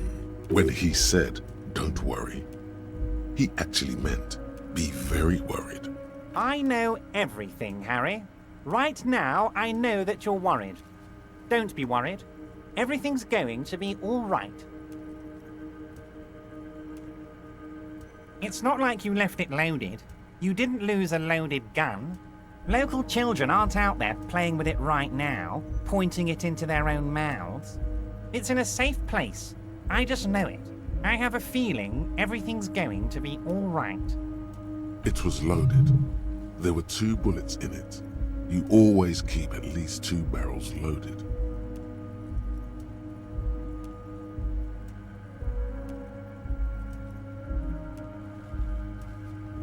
Officer, we will deal with this later. We don't need Mr. Clare's help with this. I wouldn't be so sure about that. God, you're sweating. Your knee is jerking. You're about to cry, aren't you? You're about to cry because you lost your gun and those children are gonna shoot themselves with it. Mr. Dubois, you don't look so good. What is this, Mr. Dubois? He keeps repeating. What is he trying to pull here? You need to cool the fuck down. Chill. Mr. Dubois! Mr. Dubois! Harry!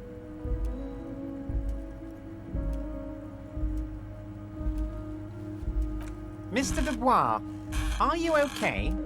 Can I get you a glass of water or something?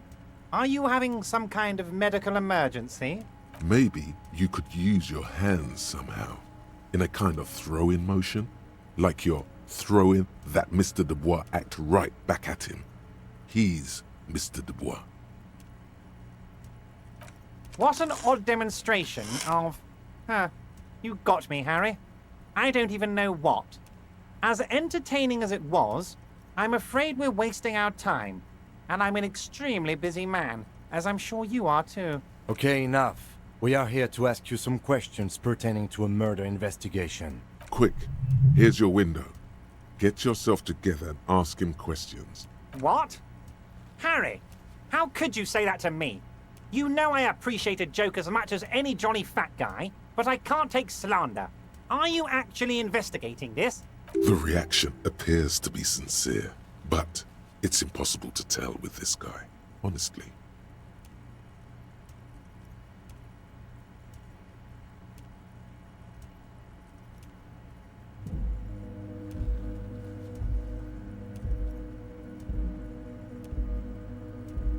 You've hurt me, Harry.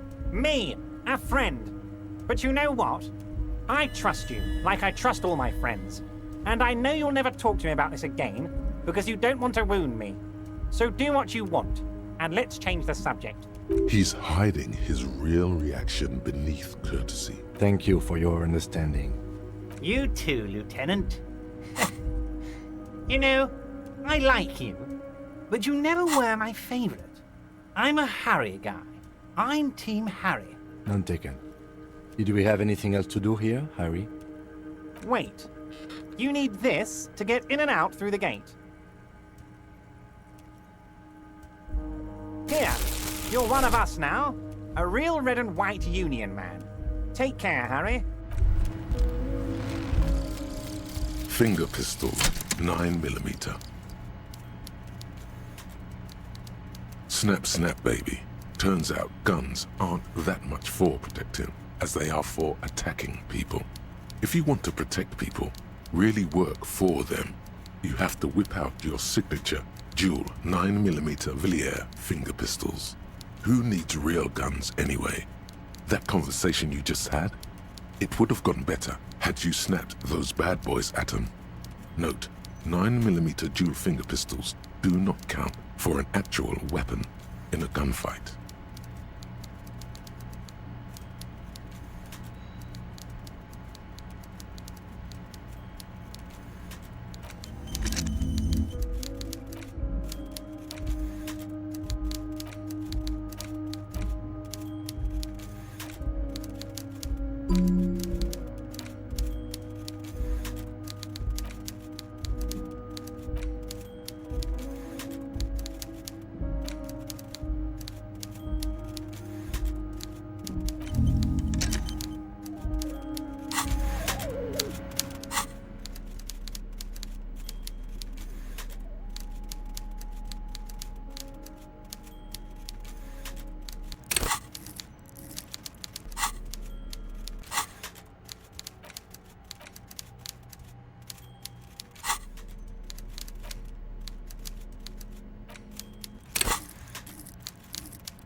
Mr. Dubois, a pleasure as always.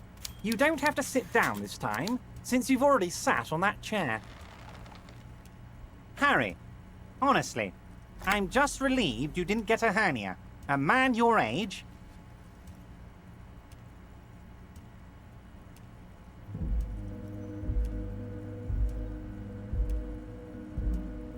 Yes, Harry.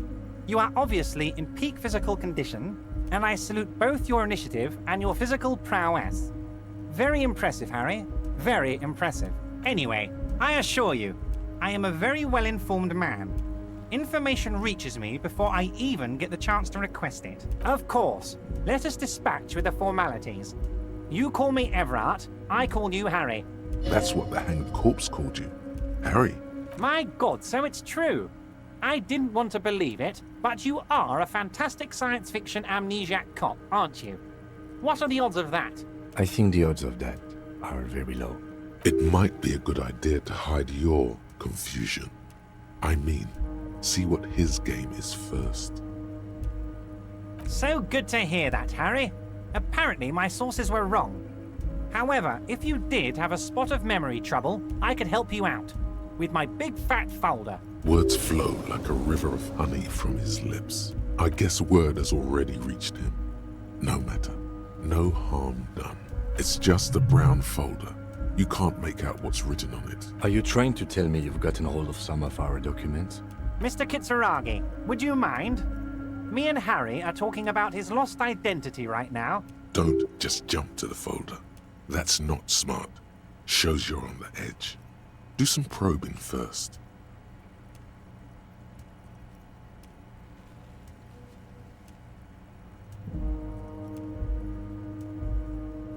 It's Harry. Harry Dubois.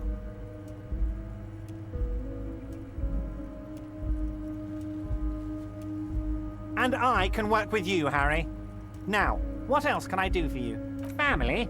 Harry, you're not a family man. There's not one peep of family in here. Unless you think you're a family man. Do you strike yourself as a family man, Harry?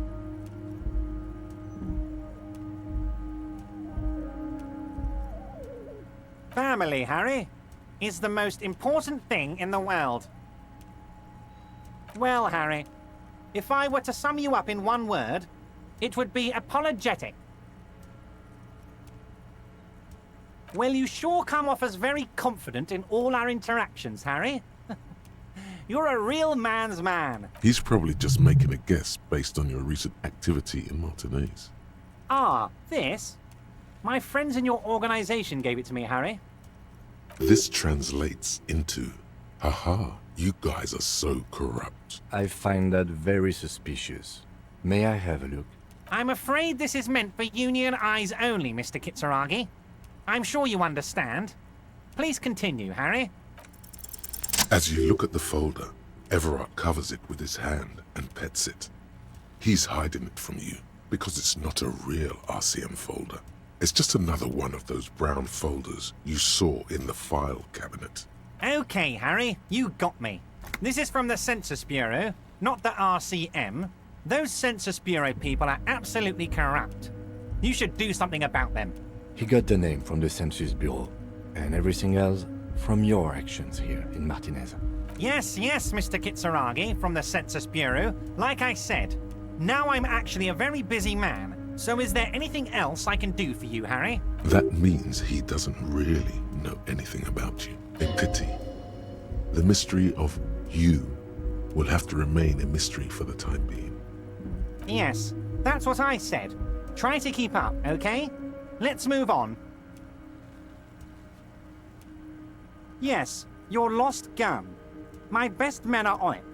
They're turning every stone, searching every playground, asking kids, grandmas, everyone.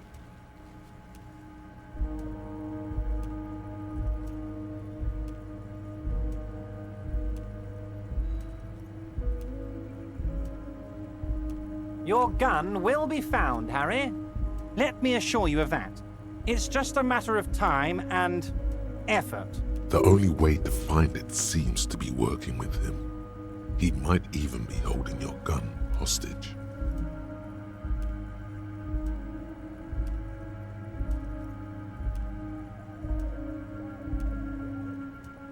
Yes, thank you for the hot tip regarding your lost gun, Harry. My men have indeed factored in that you pawned it. Now please, let the professionals do their job. Kick back, Harry, relax. I have great guys on this. You focus on what's important, building our relationship for the good of Martinez. It did not come as a surprise to him. He might actually not be bullshitting.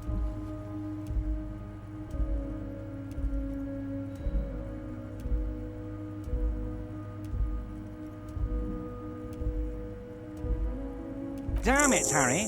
That's exactly what it means. I'm only kidding, of course. Of course. I understand. We help you, you help us. Oh, of course. That's your main thing here. That's why you're in Martinez.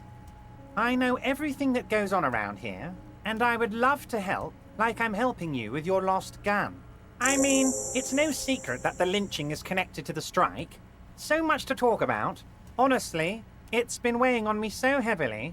I understand you need to interview me. But there's a thing that's been keeping me up at night.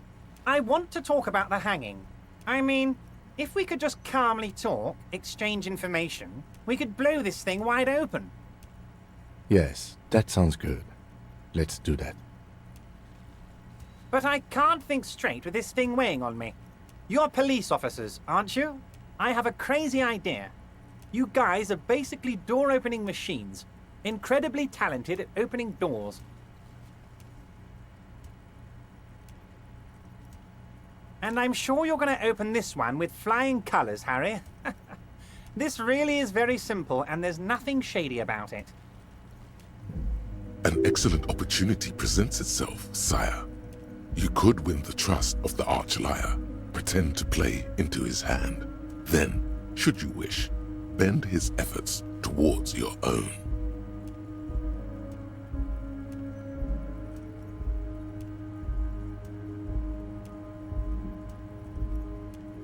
Harry, I'm a very busy man, and more importantly, I don't have that extraordinary physique you do. You look like you could run around all day. You want to send someone a message that the police are working for you. I repeat, I'm a very, very busy man, Mr. Kitsuragi, and therefore I must occasionally enlist outside help. Oh, no one's. It's just a weasel. A weasel lives there. Nothing for you to worry about. A loud blabbering weasel. When weasels feel no one is watching, they start acting foolishly. Just go there, unlock the door, and leave it open. It's been such a burden on me, Harry. I just want this to be over so I can discuss business with you. Harry, my dear friend, I am what people call a local bigwig. I know everything that goes on in Martinez. Fantastic, my friend. Just let me know when it's done and we can take our friendship to the next level. You can get the key from Manana. He's down by the gates. Manana's like a free agent in the Union. Special operations. Hardened socialist. A real free thinker, too. He'll tell you precisely where the door is. One last thing, Harry. Just open the door. You don't need to go in or anything. I just want that weasel to come home and see the unlocked door. Oh, that's very nice. I haven't gotten around to her yet. I'm very, very busy, you see. I hope you're getting along. One thing I want to make very clear, Harry, is that this is not some kind of union versus corporation situation. Everyone is just pals here. We're all trying to do what's best for Martinez. Don't feel like you can't cooperate with her because you and I are such good friends and I'm helping you find your lost gun. I'm not... What do you mean, Harry? Nothing. I let him go. He's an old man, Harry. I wanted him to spend more time with his family. God knows how long he's got left. Harry! I have little people in my organization. I would never call someone a midget. What is this? Honestly, I'm beginning to think you're a midget, Harry. I'm only kidding, Harry. You're not a midget. No one is. We're pals. Vanished? Harry, the woman left her casserole in the oven and couldn't make it here in time for the voting. Oh, did I leave my casserole on? Better go home and check. The election can wait. When she got back, the whole thing was over. Wait, there was no mention of a casserole from Joyce. Yes, please, Harry. Feel free to speak your mind or ask me anything. Yes, yes. Low balling, of course. This isn't a casino, Harry. Real people, real livelihoods are at stake here. But everything's a casino for those rich types. His expression makes it clear. This is childish and irresponsible behavior. If she actually wants to see me, she will find a way. Any good negotiator would. And I just don't have anything to discuss with a bad negotiator. He doesn't want to see her.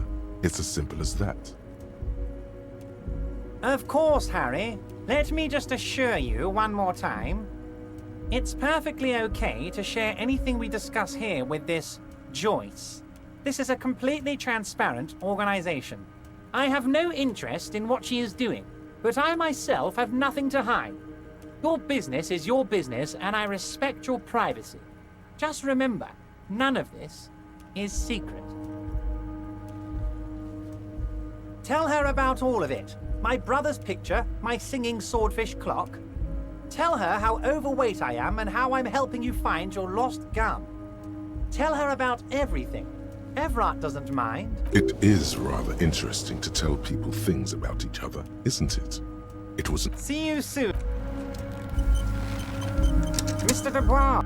Ah, yes. Your side investigation. Thank you. You've got some spirit clearing up phony drug accusations alongside this murder. I'll talk to the mayor and see if I can get you the key to the city, Harry. Now let's talk real business. Actually, Revachol doesn't have a mayor. He refuses to discuss it further.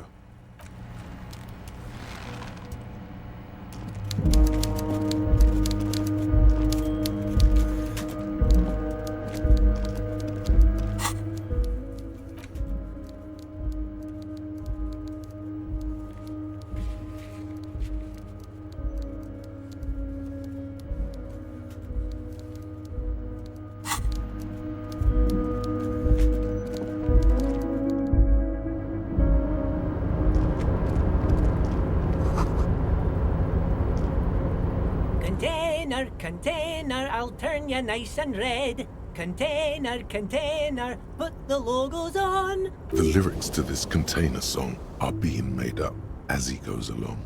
The accent is so thick, it's impossible not to notice he's Ubi, from the vanishing peninsula of Ubisund on Muindi.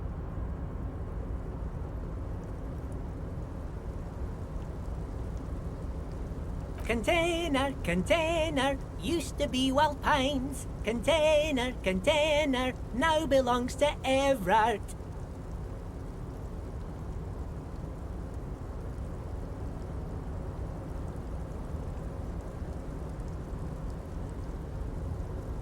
Evrart, he looks after everyone.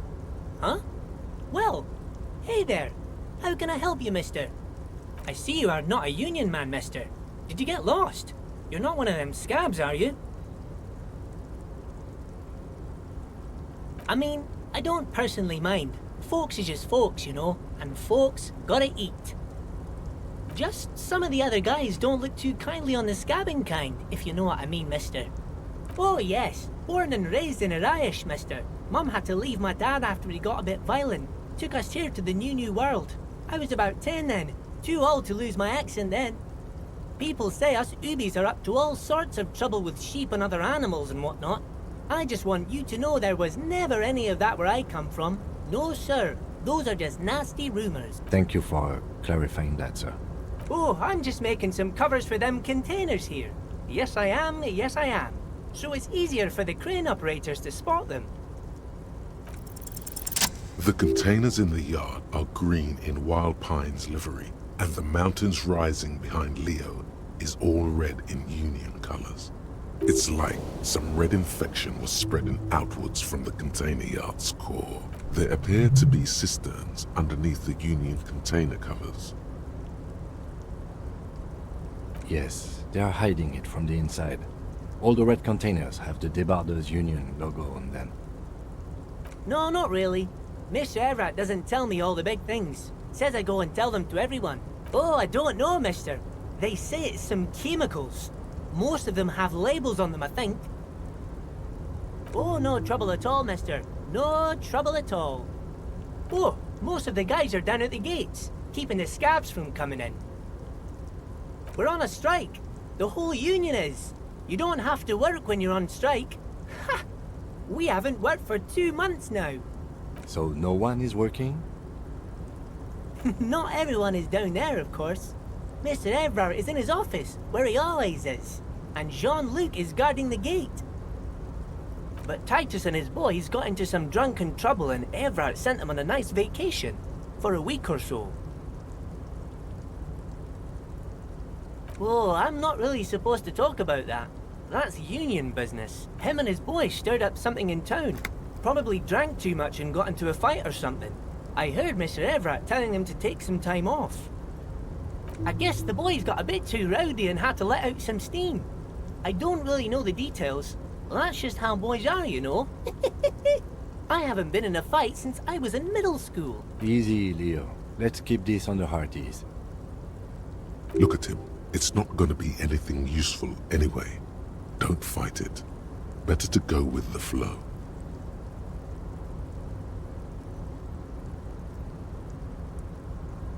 Too late. Leo's mouth is still moving, and the words are spewing forth. Words, words, and look, even more words.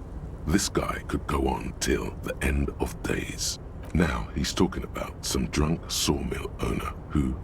No, he already switched to a prized fishing rod he apparently owned at some point. You know what?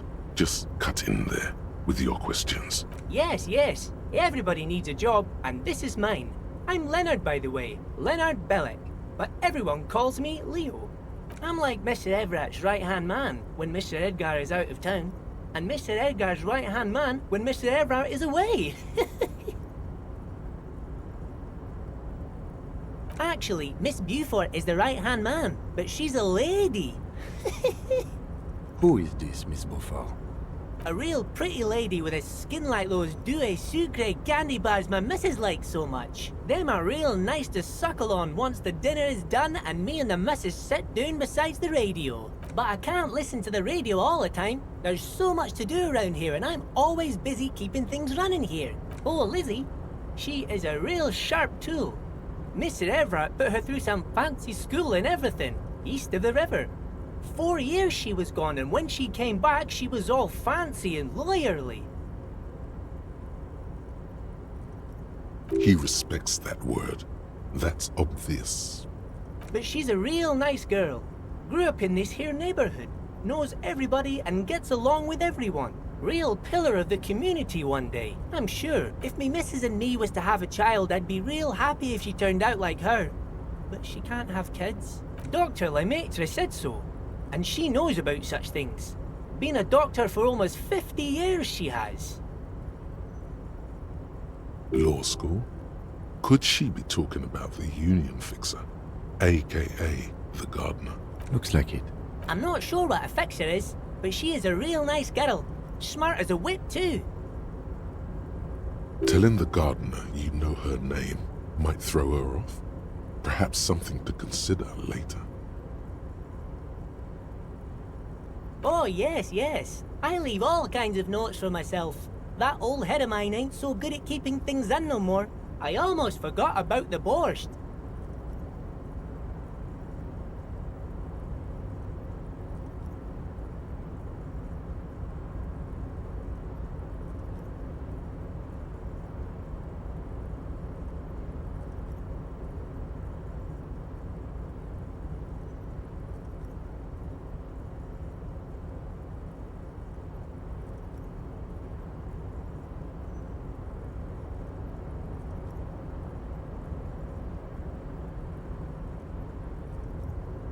Oh yes, I've been taking special whirling borscht to the men every day since the strike started.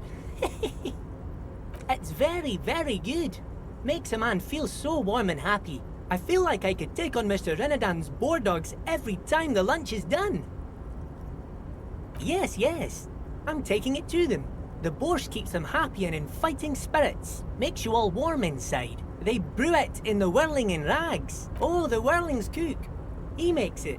Them is always talking with Mr. Manana in that weird language and laughing together. He doesn't speak what we speak. He's from Grad. Oh, sure, mister. Sure. You do that, yes? He didn't actually understand what you meant, and now he's just nodding along. Oh, that one. That should be empty as far as I know. Lots of containers here have nothing in them. They're bye-bye now.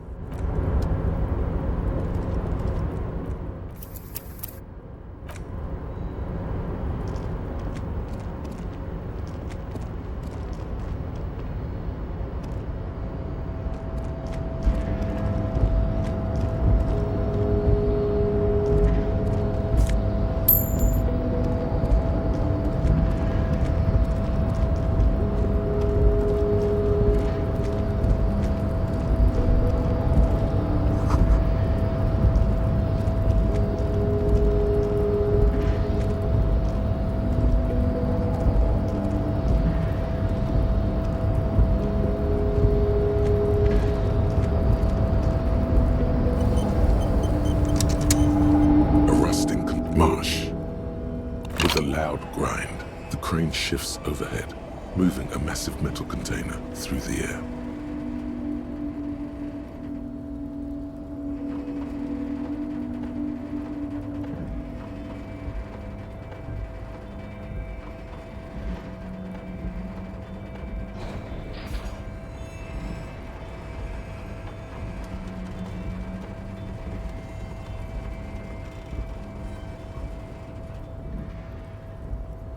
With a surprisingly quiet thunk, the crane places the container down. The harbor sleeps as the strike rages in the distance. The crane can rest again, now that its purpose has been fulfilled. Moving this container, of course. For this, I can't see how that was worth the wreckers, except for seeing the crane in action, which I hadn't. The crane does not return to its original.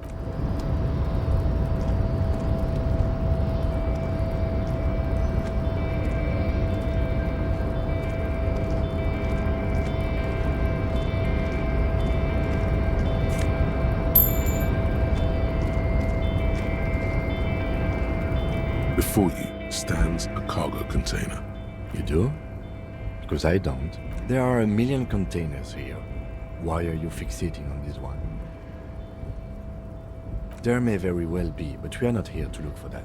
We are not here to interact with containers. We are here to talk to the Union, right? You attempt to turn the handle. To your left, the lieutenant considers your actions with some puzzlement. No reply. The knock produces a hollow ring of metal.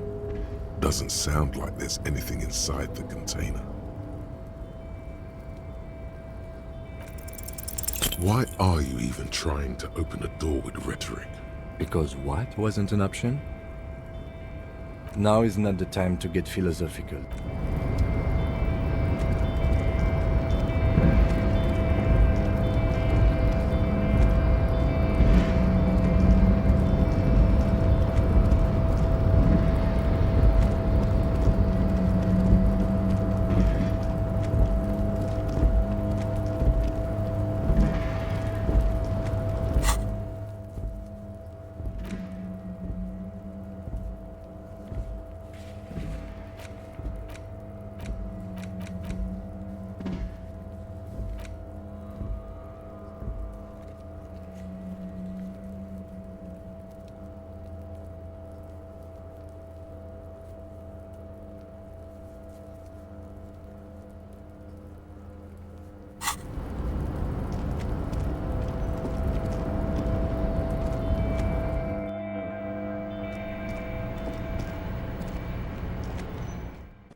Race descent has only worsened since I last saw you.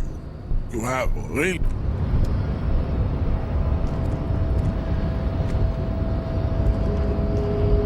Your race descent has only... Ask what kind of races there are first. Classification is core to this stuff. Do you?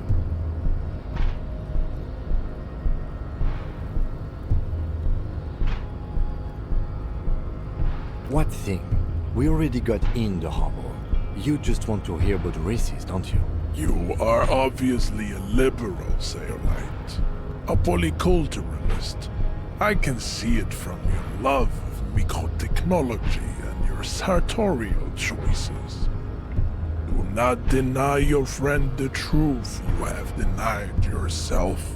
There are 3 categories of race. Type A, the heroic races. Type B, the servile races. And the vile CF race cauldron of pederasty. Which one do you need education on? Those are the Simonese, the Areopagite, and the Occidentals, excluding the Maun, of course.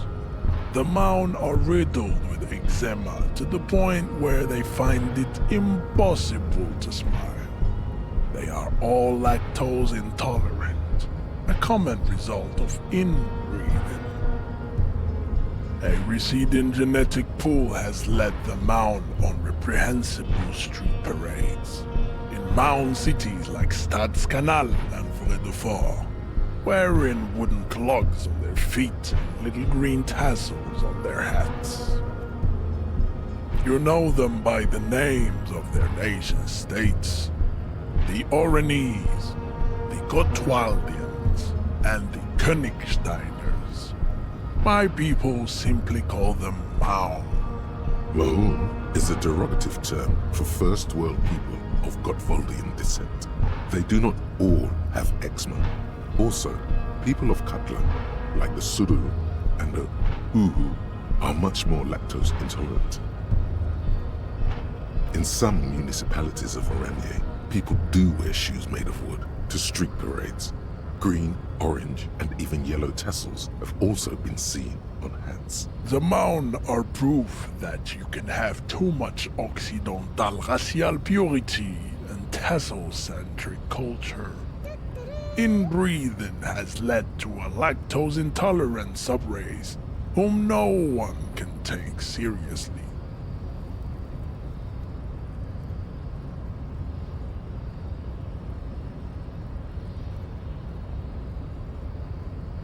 Colorful tassels are, let's be honest, not a good sartorial choice for this century. You might want to avoid wooden clogs too.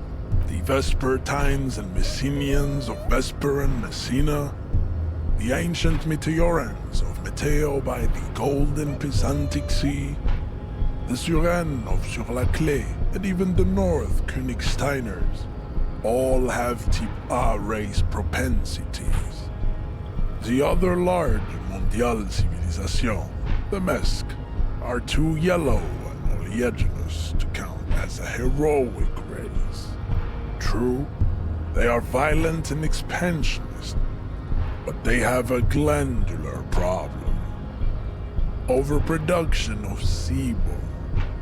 Sebum is leaking into their brains, making them listen to El Mariachi music and eat toxic minced meat-based food, which in turn only produces more sebum. As proven by the Maun and the Mesk, Occidental Type A is in retrograde. The Semenese and the Areopagite are on the ascent.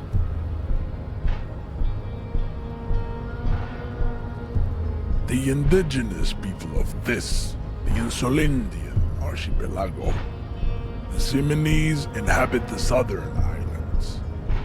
I am Semenese, from the stock of Ulmruir on Ile de Fantôme. The Areopagites are the master race of the Ile Maran deserts. The Semenese are descendants of the Areopagites. We came here during a heroic migration from Ile Maran to Ansuland, thousands of years before the lactose-intolerant Maun-ridden Occidentals discovered this place. Wait, didn't Ile Maran desert pygmies invent alcohol and get pillaged just a short while ago? No, those were scimitar-wielding race losers of Zahrava, Izzet, and Bashir, with their Himmi servants. Big difference. The Areopagites were fasting and conquering while this happened. You never penetrated the western dunes. Jean, baby, you're on fire. I know, babe. The Areopagites are sleek, long-headed. The Semenese are powerful, mesomorphic. The former is an immutable progenitor, unchanged since the Super Isola of Pericarnassus. Ancient brains rest in their slender skulls. The latter is perfected and adapting. Together they form the Semeno-Areopagite, or Simeopagite super race. That is all. There are no more Type A races in the world. Nature was not capable of more. Type B are the unheroic races, amorphous non-competitors of the great race. Khoikos and the Vacholier. They are mud-colored people. The Khoikos of Grad, Yugo, Zhimsk, Shest et al. Are what you would call white, officer, in a suspect description.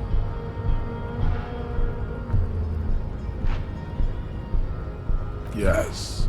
To an untrained eye, the Khoiko appear white and pinkish, like a hands-on witch.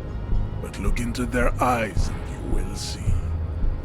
They are of an indistinct color, and so is their skin.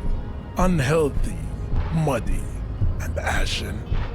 Pinkness is a racial quality that has to be earned through centuries of advanced ballistic warfare and cultural domination that the Grad people have undergone for drinking Al-Ghul and smoking the degenerate tobacco herb, and for eating potato.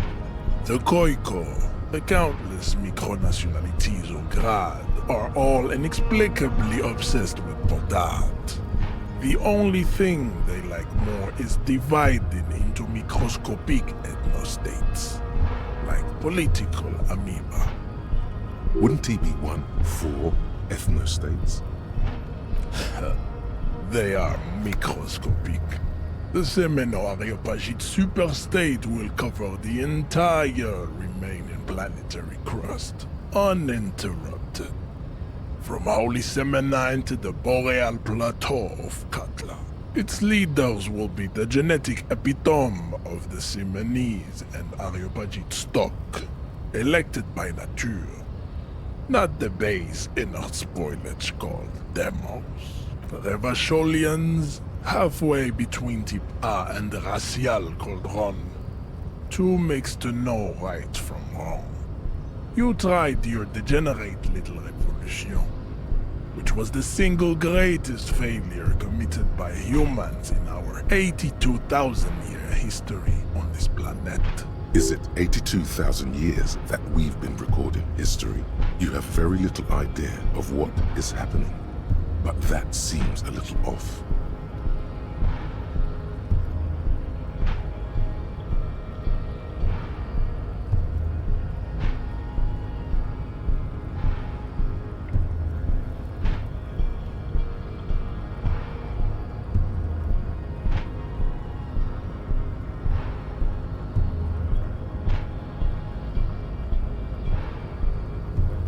The revolution came to Ravachol from Grad, in Zarath-ridden potato carts.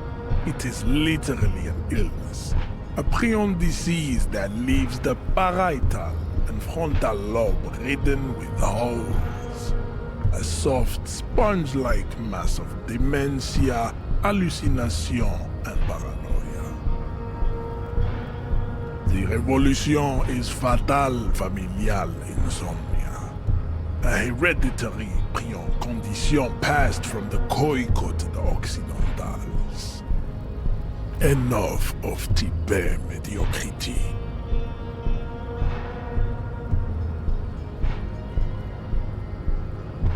Tips CF are a museum of failed chimeric experiments and tragic maladaptations.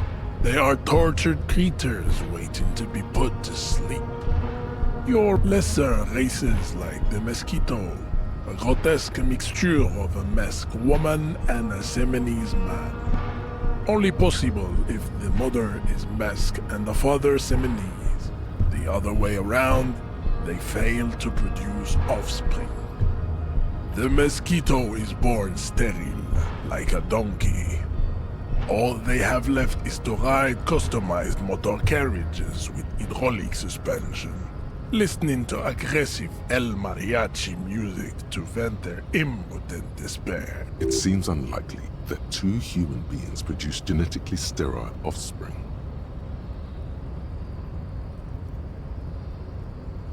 You are right. You have misunderstood. You lack basic phylogenetic education. Then there is the Semino-Koiki Chimera. Are you sure you wish to know of the Semino-Koiki Chimera? It is not an aesthetic site. The Koiko, as you know, are very servile, especially when they meet the rich man.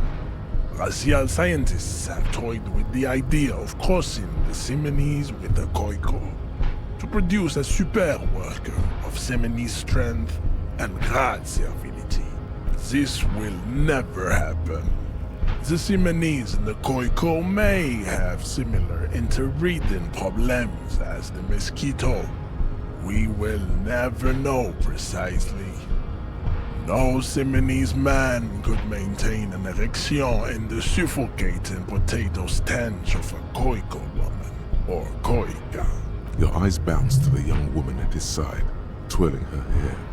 It is light brownish and eyes are a random color.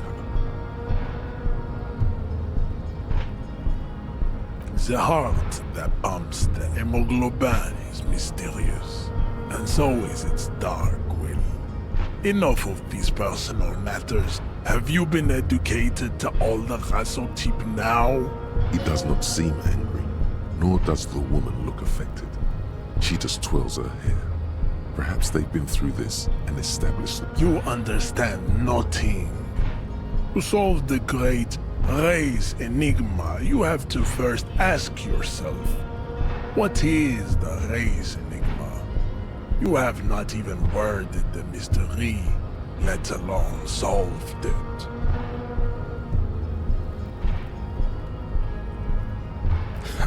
Lost, though. I cannot possibly imagine what else we have to discuss. Don't be vulgar. Mr. Clare is a man of vision and means. He has the will to confront international capital. He looks toward them.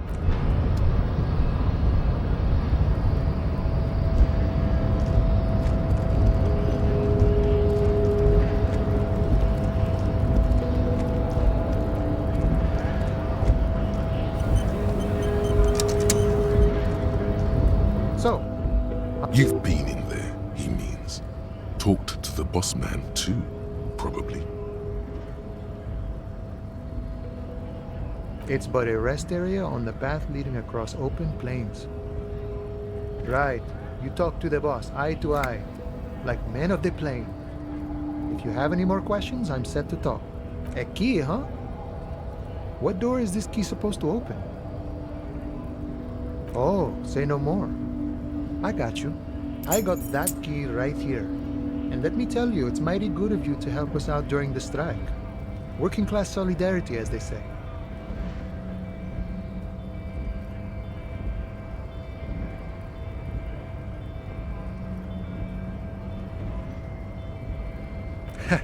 I'm not so sure about the hustle grind, but... You know, it doesn't... What you're looking for is a basement door behind the greenhouse. That's behind the whirling in rags. That's all I know. Our organization is what you call compartmentalized. Means we keep out of each other's business. Okay, but where did you get the key from? The janitor gave it to me. Nice fella. We talked about life and things that really, truly matter. None of this mess we're in. This jiving and juggling. What's it for? To feed our children, I guess. I'm more of a philosophical dock worker. I like to talk about the big picture stuff. Who I am, who you are, what we are fighting for. He means he's not going to tell you cause he doesn't know. But he will shoot his mouth off with you now that you're working for Everard. Who he is and what they're fighting for? This is interesting. Los Ardis? They're an independent militant group. A bit too high-strung, but it comes with the responsibility. They're sort of like you. Preserve the rule of law and all that. Except it's Everard's law. But really, we're negotiating our share. Aye.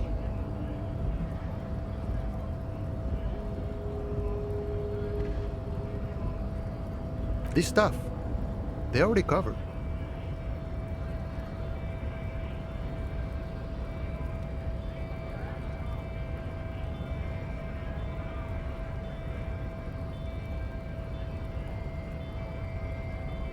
Never grateful.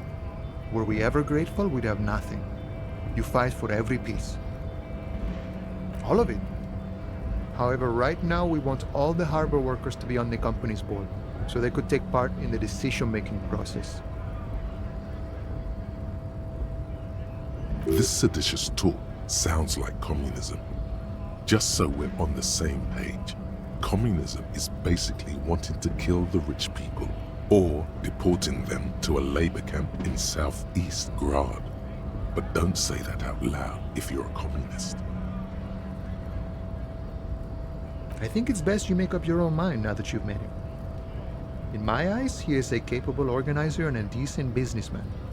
I guess you kind of get to be the village chief. He oversees the harbor, makes deals with the owners or other relevant parties, watches out for his own. By that, you mean corruption? By heavens, why would he not be corrupt? We live in a harsh and disordered world, see? And in this world, the old man is corrupt for our benefit, and we know it. Appreciate it even. He is, personally, not too lavish. He is reasonably lavish, sure. That's his prerogative. It's not like you want a saintly demeanor on a corrupt motherfucker. That would be a manipulative illusion. Besides, there are no non-corrupt systems in the world anyway, and moralism is the most corrupt of them all. This man has political theory, and it has not failed him today. No. I don't think I'm a communist. Seeing something of value and saying I want it all to myself is a much older and simpler notion. No science to it at all. Even a weak child can think it. The only things holding someone back are I can't and I shouldn't. Then how can anything ever be mine? But that's okay. We don't have to agree. The prairie is wide enough for all of us. Sure, I've had the necessary free time. Fortunately, there's always time. The look in his brown eyes conjures up an understanding. For him, having command of his time is the most important thing. It all comes together now. The way he speaks about scabs, his general attitude. He's a follower of a 500-year-old Franco-Nigerian Boyadero code, itself an appropriation of Vespertine cool, that of a noble peasant or a traveling herdsman. True to yourself, independent in your actions, loyal to your friends. The man sits on the railing, his hands... The mercenary, eh? Who could have killed him? That's indeed the question. Why even do such a thing? What a thought! Why would noble workers resort to such a thing? Unless they were pushed, of course. Your dead guy was an enemy combatant. He was an agent of the opposition, attempting to undermine our honorable efforts. I ain't the murdering type, but that's just me. Large organizations like our union have all sorts of men, with all sorts of skills. He's not lying about not doing it himself. Understood. This has been of limited use. Still, thank you. No problem. I wish the best to you in your search. Should I... The mercenary, eh? Who could have killed him? What a thought! Your dead guy. I ain't the murdering... He's not... Understood. No problem. I wish the best to you in... Kingdom of Conscience. The Kingdom of Conscience will be exactly as it is now. Moralists don't really have beliefs. Sometimes they stumble on one, like on a child's toy left on the carpet. The toy must be put away immediately, and the child reprimanded. Centrism isn't change, not even incremental change. It is control over yourself and the world. Exercise it. Look up at the sky, at the dark shapes of the coalition airships hanging there. Ask yourself, is there something sinister in moralism? And then answer, no. God is in his heaven. Everything is normal on earth.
to work! Shame on you! Hell no. I'm just an honest scab. It just has to be said, that was not a convincing line.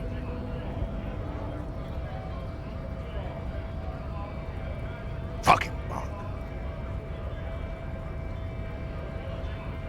A punch is not imminent, but it's being cocked hard. You hear a tiny rattle, a small radio, cracking somewhere, an earpiece. I'm going to interpret that as a yes. There's a tribunal, and it won't be long until it's ready. How about you fuck off now, huh? Okay, of course.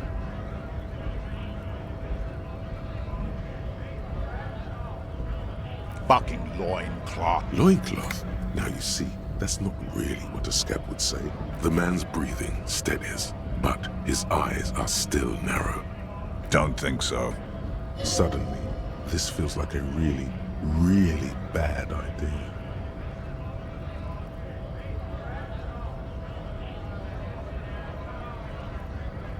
Wordless, he takes the photo and looks at it. Grey eyes dart back and forth on the glossy surface. His face is unmoving, hard as a stone, but beneath it... Fucking loincloths. Really did him in. What it means. In what must have been Semonine. I can tell you what this one means. Only one. You want to hear what happened here? Our colonel is deep in the bush here. Deep in the fucking bush in Benital, 41. Monsoon season. He's on a reconnaissance mission. Benital is one of the inhabited islands of the Semonese archipelago near the Pale. Covered in jungle, it was anchor point for the Semonese nationalists in the proxy war held on the islanders' territory. He spent a month behind enemy lines, scouting kipped villages. Nothing but fucking bugs and snakes for fun. Men are getting restless. There's talk of switching employers. With some strange emotion, this is about to get really graphic. Last moment to back off. What's the matter, militiaman? No stomach for it? This man was worth 1,000 loincloths. I think we should maybe even get going now. He clearly does not think poking the hornet's nest is a wise plan anymore.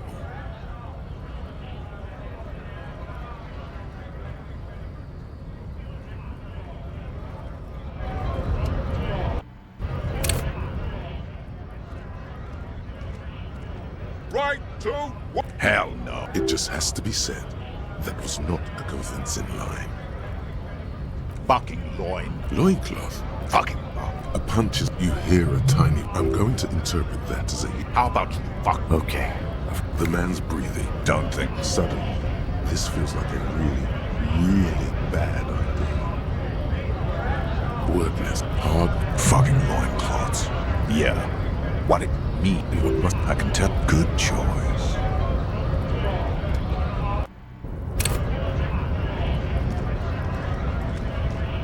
Right to... Hell no. It just has to be said. Fucking loincloth. Fucking. A punch. You hear, I'm going to... How about you? Okay. Fucking. Loincloth. The man's breath. Don't think. Suddenly, wordless, hard as a stone. Fucking loincloth. Yeah. What it... In what must... I can tell you what this one... Our colonel. Benital. He spent it with some strange emotion. Our boy. He's only a captain then, but he knows how these men think. If they don't see action soon. At dawn, he comes upon two kids, breeding in the bushes by the river. Or maybe they weren't breeding. Maybe they were just making eyes at each other. I like to think they were breeding. We shot the boy. He was useless, but the girl, she was nice.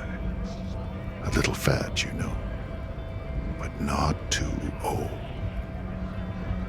She was quite the entertainment for the week she lasted. Expired in the hands of Sarge Mason, the kind of guy who'd make Chief there shit his pants and cry like a bitch. God, Mason couldn't let go. Cut the tits off her cold body and fucking ate them. Said primitive spirits were watching over him now.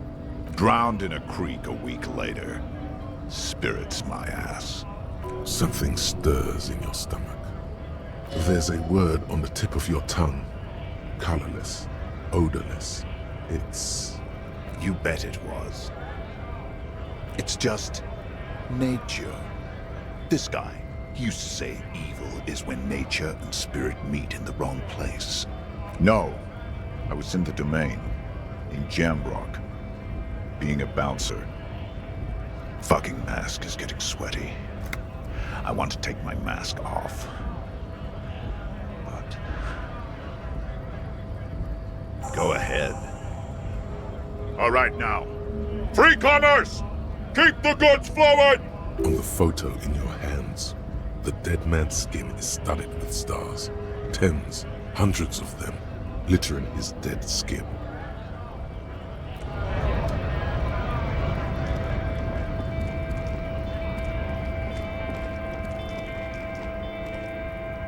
Looking for something odd?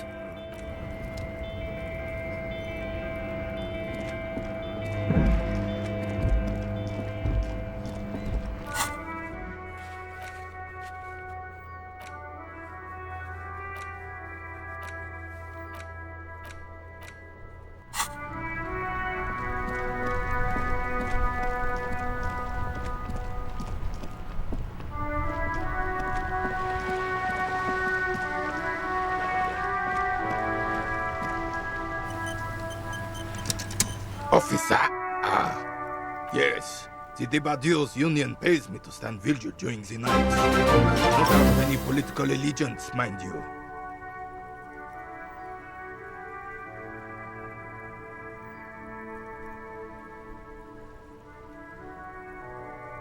I'm an old man. Don't sleep more than a few hours every night anyway, and money is tight.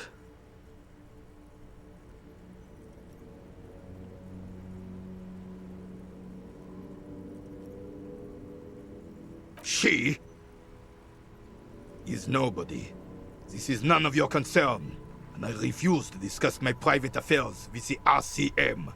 The lady is Jeanne-Marie Beaulieu, and she sure as hell wasn't a nobody. Yes, it does. Unfortunately, I wasn't working that night. Been on a 2-week leave since last Monday. It's a private matter. You see, officer, René is the kind of man would rather die than admit he needs medical assistance or, God forbid, sick it. A real man's man is just gonna ride it out. I'm fine, goddammit. Mind your own business. It's nothing. Just got to cut back on coffee. No one. The bus has been unmanned since last Monday. There's no other guard. It's just me. No one has been guarding the container yard since last Monday? Yes. It's not actually an issue. I mean... Look, officers. The container yard doesn't actually need a guardsman. Never had one before René. Monsieur Claire had that booth built specially for him. It's mostly decorative. The possibility of someone being in there is enough to discourage any ill-minded individuals. Evrard created this job for René because he knows the Royal Carabiniers' pension of honor and PTSD isn't something a man can live off. A decorated Kingsman collecting tear reflects bad on the whole neighborhood. His words.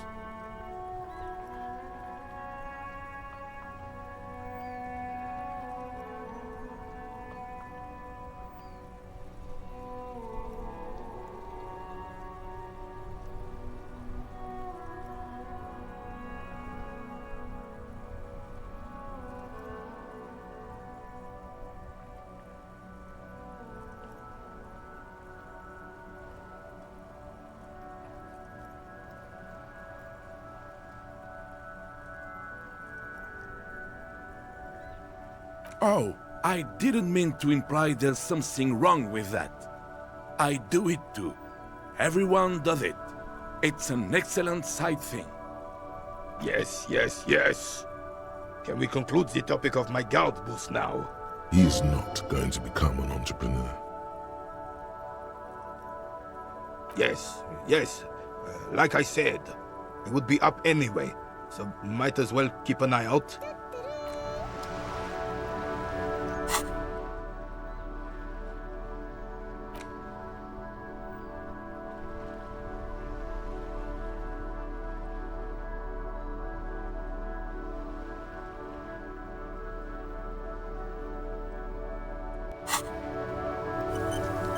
Vigilance officer, what can... As Rene turns from you to his partner and back, the medals on his chest rattle and glare.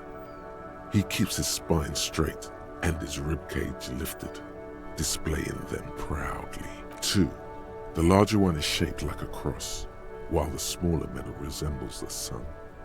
A crowned head in front of 2 crossed rifles. The medal hangs from a blue striped triangle. It's the Croix de Bravoure, Cross of Valor. The cross was the highest battlefield decoration in Suzerain's armed forces, awarded for exceptional bravery in the line of duty, in service of King Frizzle I.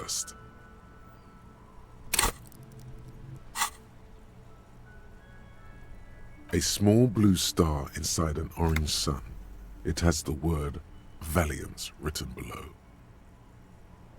The setting sun was a decoration used to distinguish seasoned combat veterans in service of King Frizzle I during the Revolution.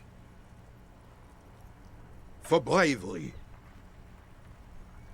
I'm sure, but I know this uniform's reputation. You are also wondering if I got this for raping women or killing babies.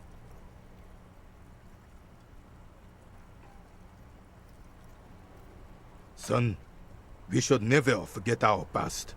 Lots of mistakes were made back then, but there were also lessons. Forgetting those times means the mistakes were for nothing. That all those people died for nothing. Whoa! Sounds like you're about to open the gates of conversation.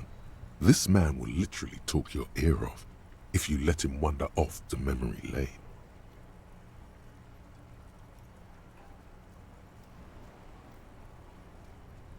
For doing my duty in the heat of battle, for looking my mortality in the eye, when men like Gaston here hid in the bushes and shot themselves. He saved some muddy princeling who foolishly strolled into the front line in his gown of velvet and gold. It was on the first months of the revolution here in Revachol. Unrest was spreading like wildfire. Marauders had taken most of the Couronne and were getting really ambitious. King Frizzle thought he could end it all in one decisive strike.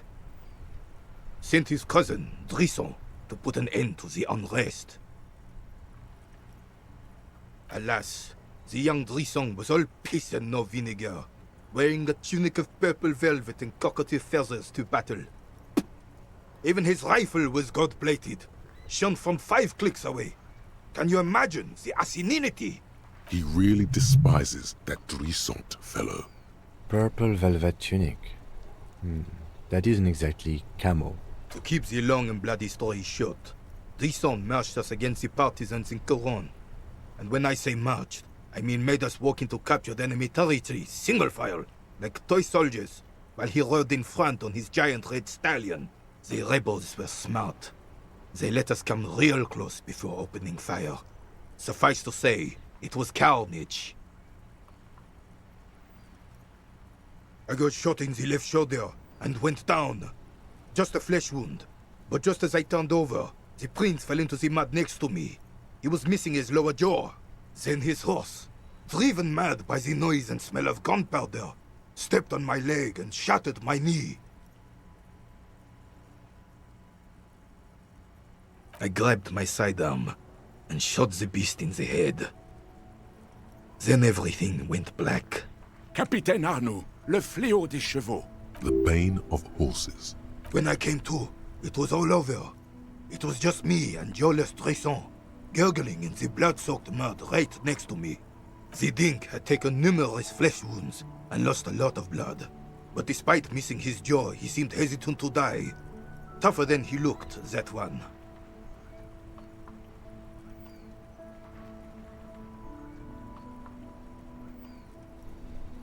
So I grabbed the Dink and started crawling.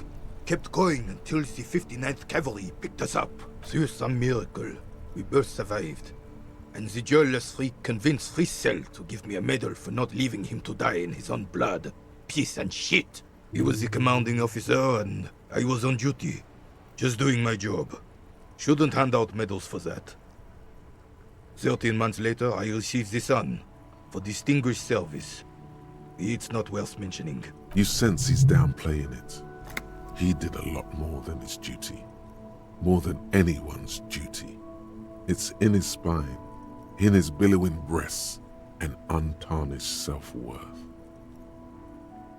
The old carabinier stands quietly like a statue, his features motionless. What Monseigneur Modesty is not telling you is that he crawled over 7 kilometers before the cavalrymen found him and Drizant. 2 days later that was. And that even while crawling with a mangled half-dead prince on his back, he still managed to murder 3 rebels on his way. Is that pride in his voice? It's deep down, but maybe even unbeknownst to the man himself, it's there. Sorry, officer, but you're reading me all wrong. I'm a man of peace, and these kinds of bloody heroics are only impressive to men like René himself. Certainly not to me. How did you find the story to be, officer? Maybe, but also bear in mind, officer. Oh no, you have to get shot. Repeatedly. And you need to get your hands bloody too. Really, really bloody. Do not speak of what you know nothing about, Poltroon. Duty is something you will never understand. Because he was a goddamn dandy. Had no business leading men or even being on the battlefield. All he was related. That's it. Royal blood alone doesn't make army commanders. He was a stupid kid, only interested in horses, hairstyles, and man-loving. And 782 Royal Carabiniers are dead because of his incompetence. Whoa, man-loving? Is that even a word? It is not. Bah! There were many such stories in those days. Many such men, too. True Eversholians. Men with backbone. Oh yes, René, yes. Men were bigger, girls were prettier, and everyone wore the fascia. Lord, please, bring those days back, if you can. I'm not getting into this with you again. Officer, was there anything else? You should try to come up with a heroic story of your own. Impress this old soldier.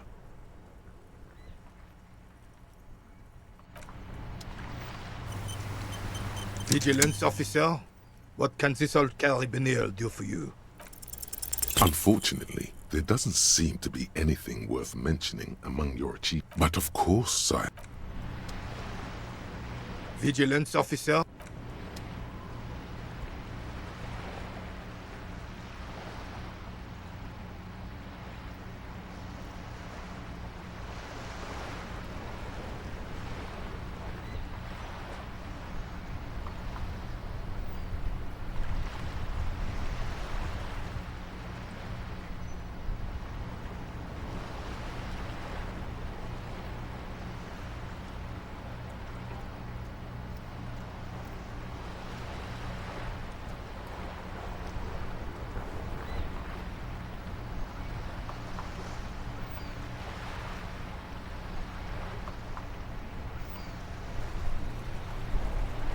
Vigilance, officer?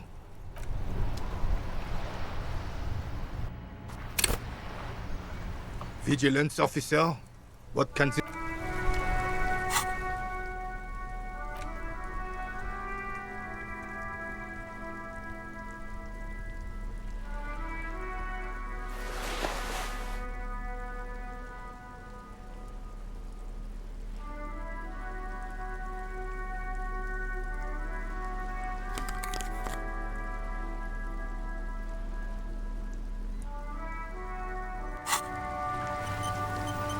Vigilance officer?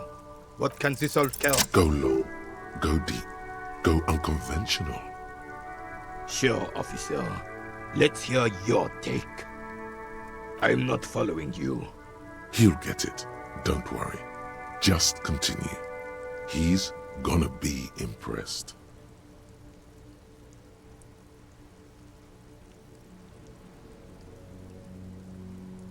The man stares at you, silently frowning. Doesn't look like he's imagining it. The carabiner crosses his arms and spits in the crater.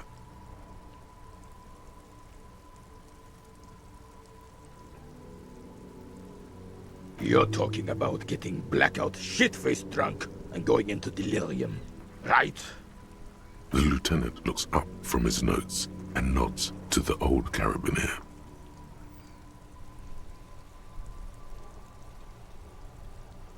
Was the vessel you boarded the HMS Commodore Red? The name echoes through the deep, dark halls of history. It calls to you and your kin. And I thought getting my knee shattered and surviving on rat carcasses in the trench was bad. Here, have one of my medals. You've earned it, officer. Your sarcasm will be your undoing, old man. Of course not.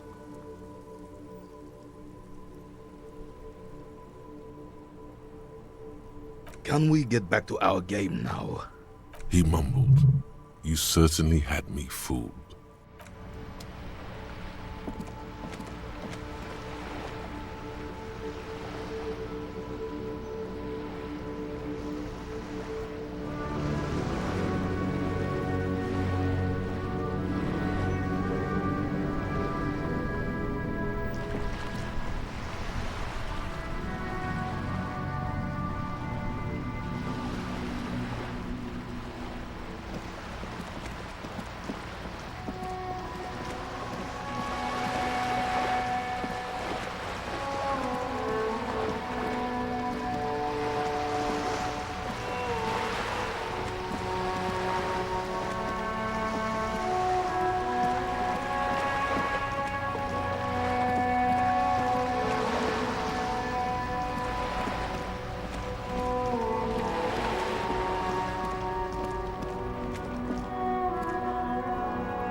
You're back.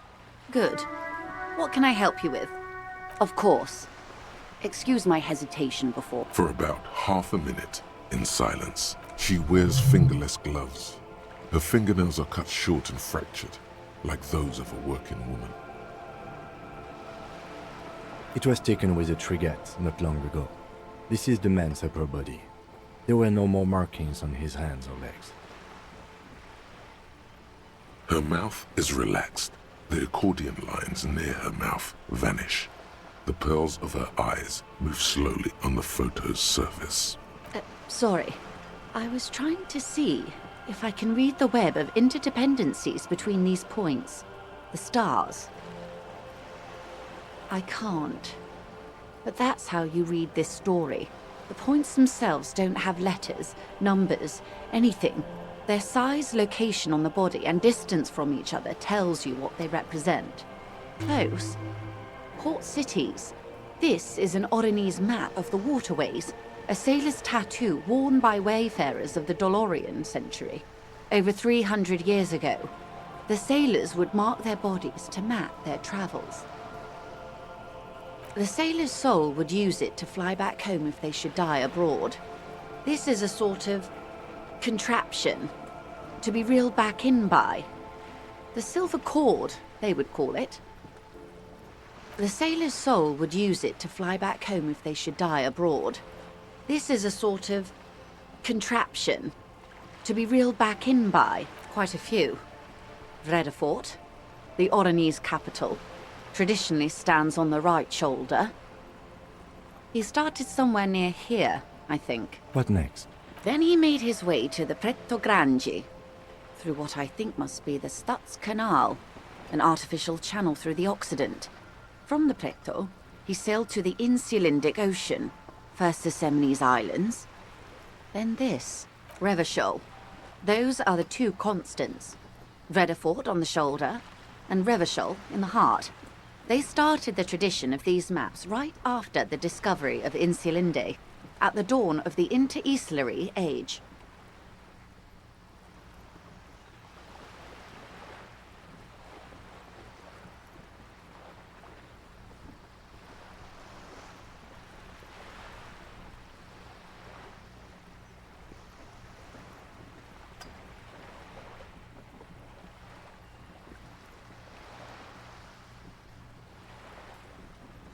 The old world passing by, and the new world already here. You said you can't read it. I can't. This man was no sailor, and these are no ports. I can understand geographic fragments, but not their meaning. Vredefort? Vredefort has a military academy. The Semines Islands saw a recent conflict. In Revachol, he was executed. That makes sense to me. We have no more use for a map of the waterways, just like we don't need sailors the way we used to. This is what the custom would morph into on the Occident. Mercenary tattoos. For all the boys looking for adventure, a blood spatter on the seas. Is there anything else I can help you with? You have. And how did you like Mr. Clare?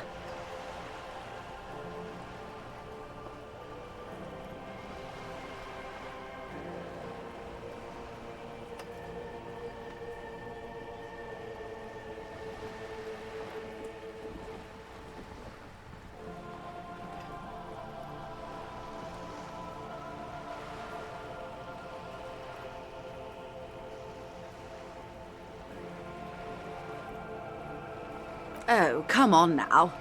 He has his uses. How else would he have stayed in power all these years? Or wait, corruption. That's how he's done it. Fantastic, Worm-like corruption, reaching into the bowels of the earth. The position of my unusual colleague does not reflect official policy. I hope you understand. The RCM does not pick sides. Of course. And I don't expect you to share anything he told you with me. I'm not a corrupt Worm myself. However, if you felt like discussing something, how could I stop you? Are we not human? Are we not curious to hear another person's take? It's only natural. We would only be gossiping. Intellectually speaking, it would be quite interesting to hear what she has to say about these things. Oh. That's so helpful of him. The lieutenant looks at you, and you can swear his jaw muscle is trembling. He's able to contain the anger and surprise. Unconventional police officers sometimes lose their guns. They then go around and tell people about this, to gauge their reactions. It's all part of detecting. Incredible. Simply incredible. And how is it going? Has this detecting produced a gun? Did he now? Well, then it should be any day now. Unless, of course, he's lying to you. Anyway, was there anything else you've heard?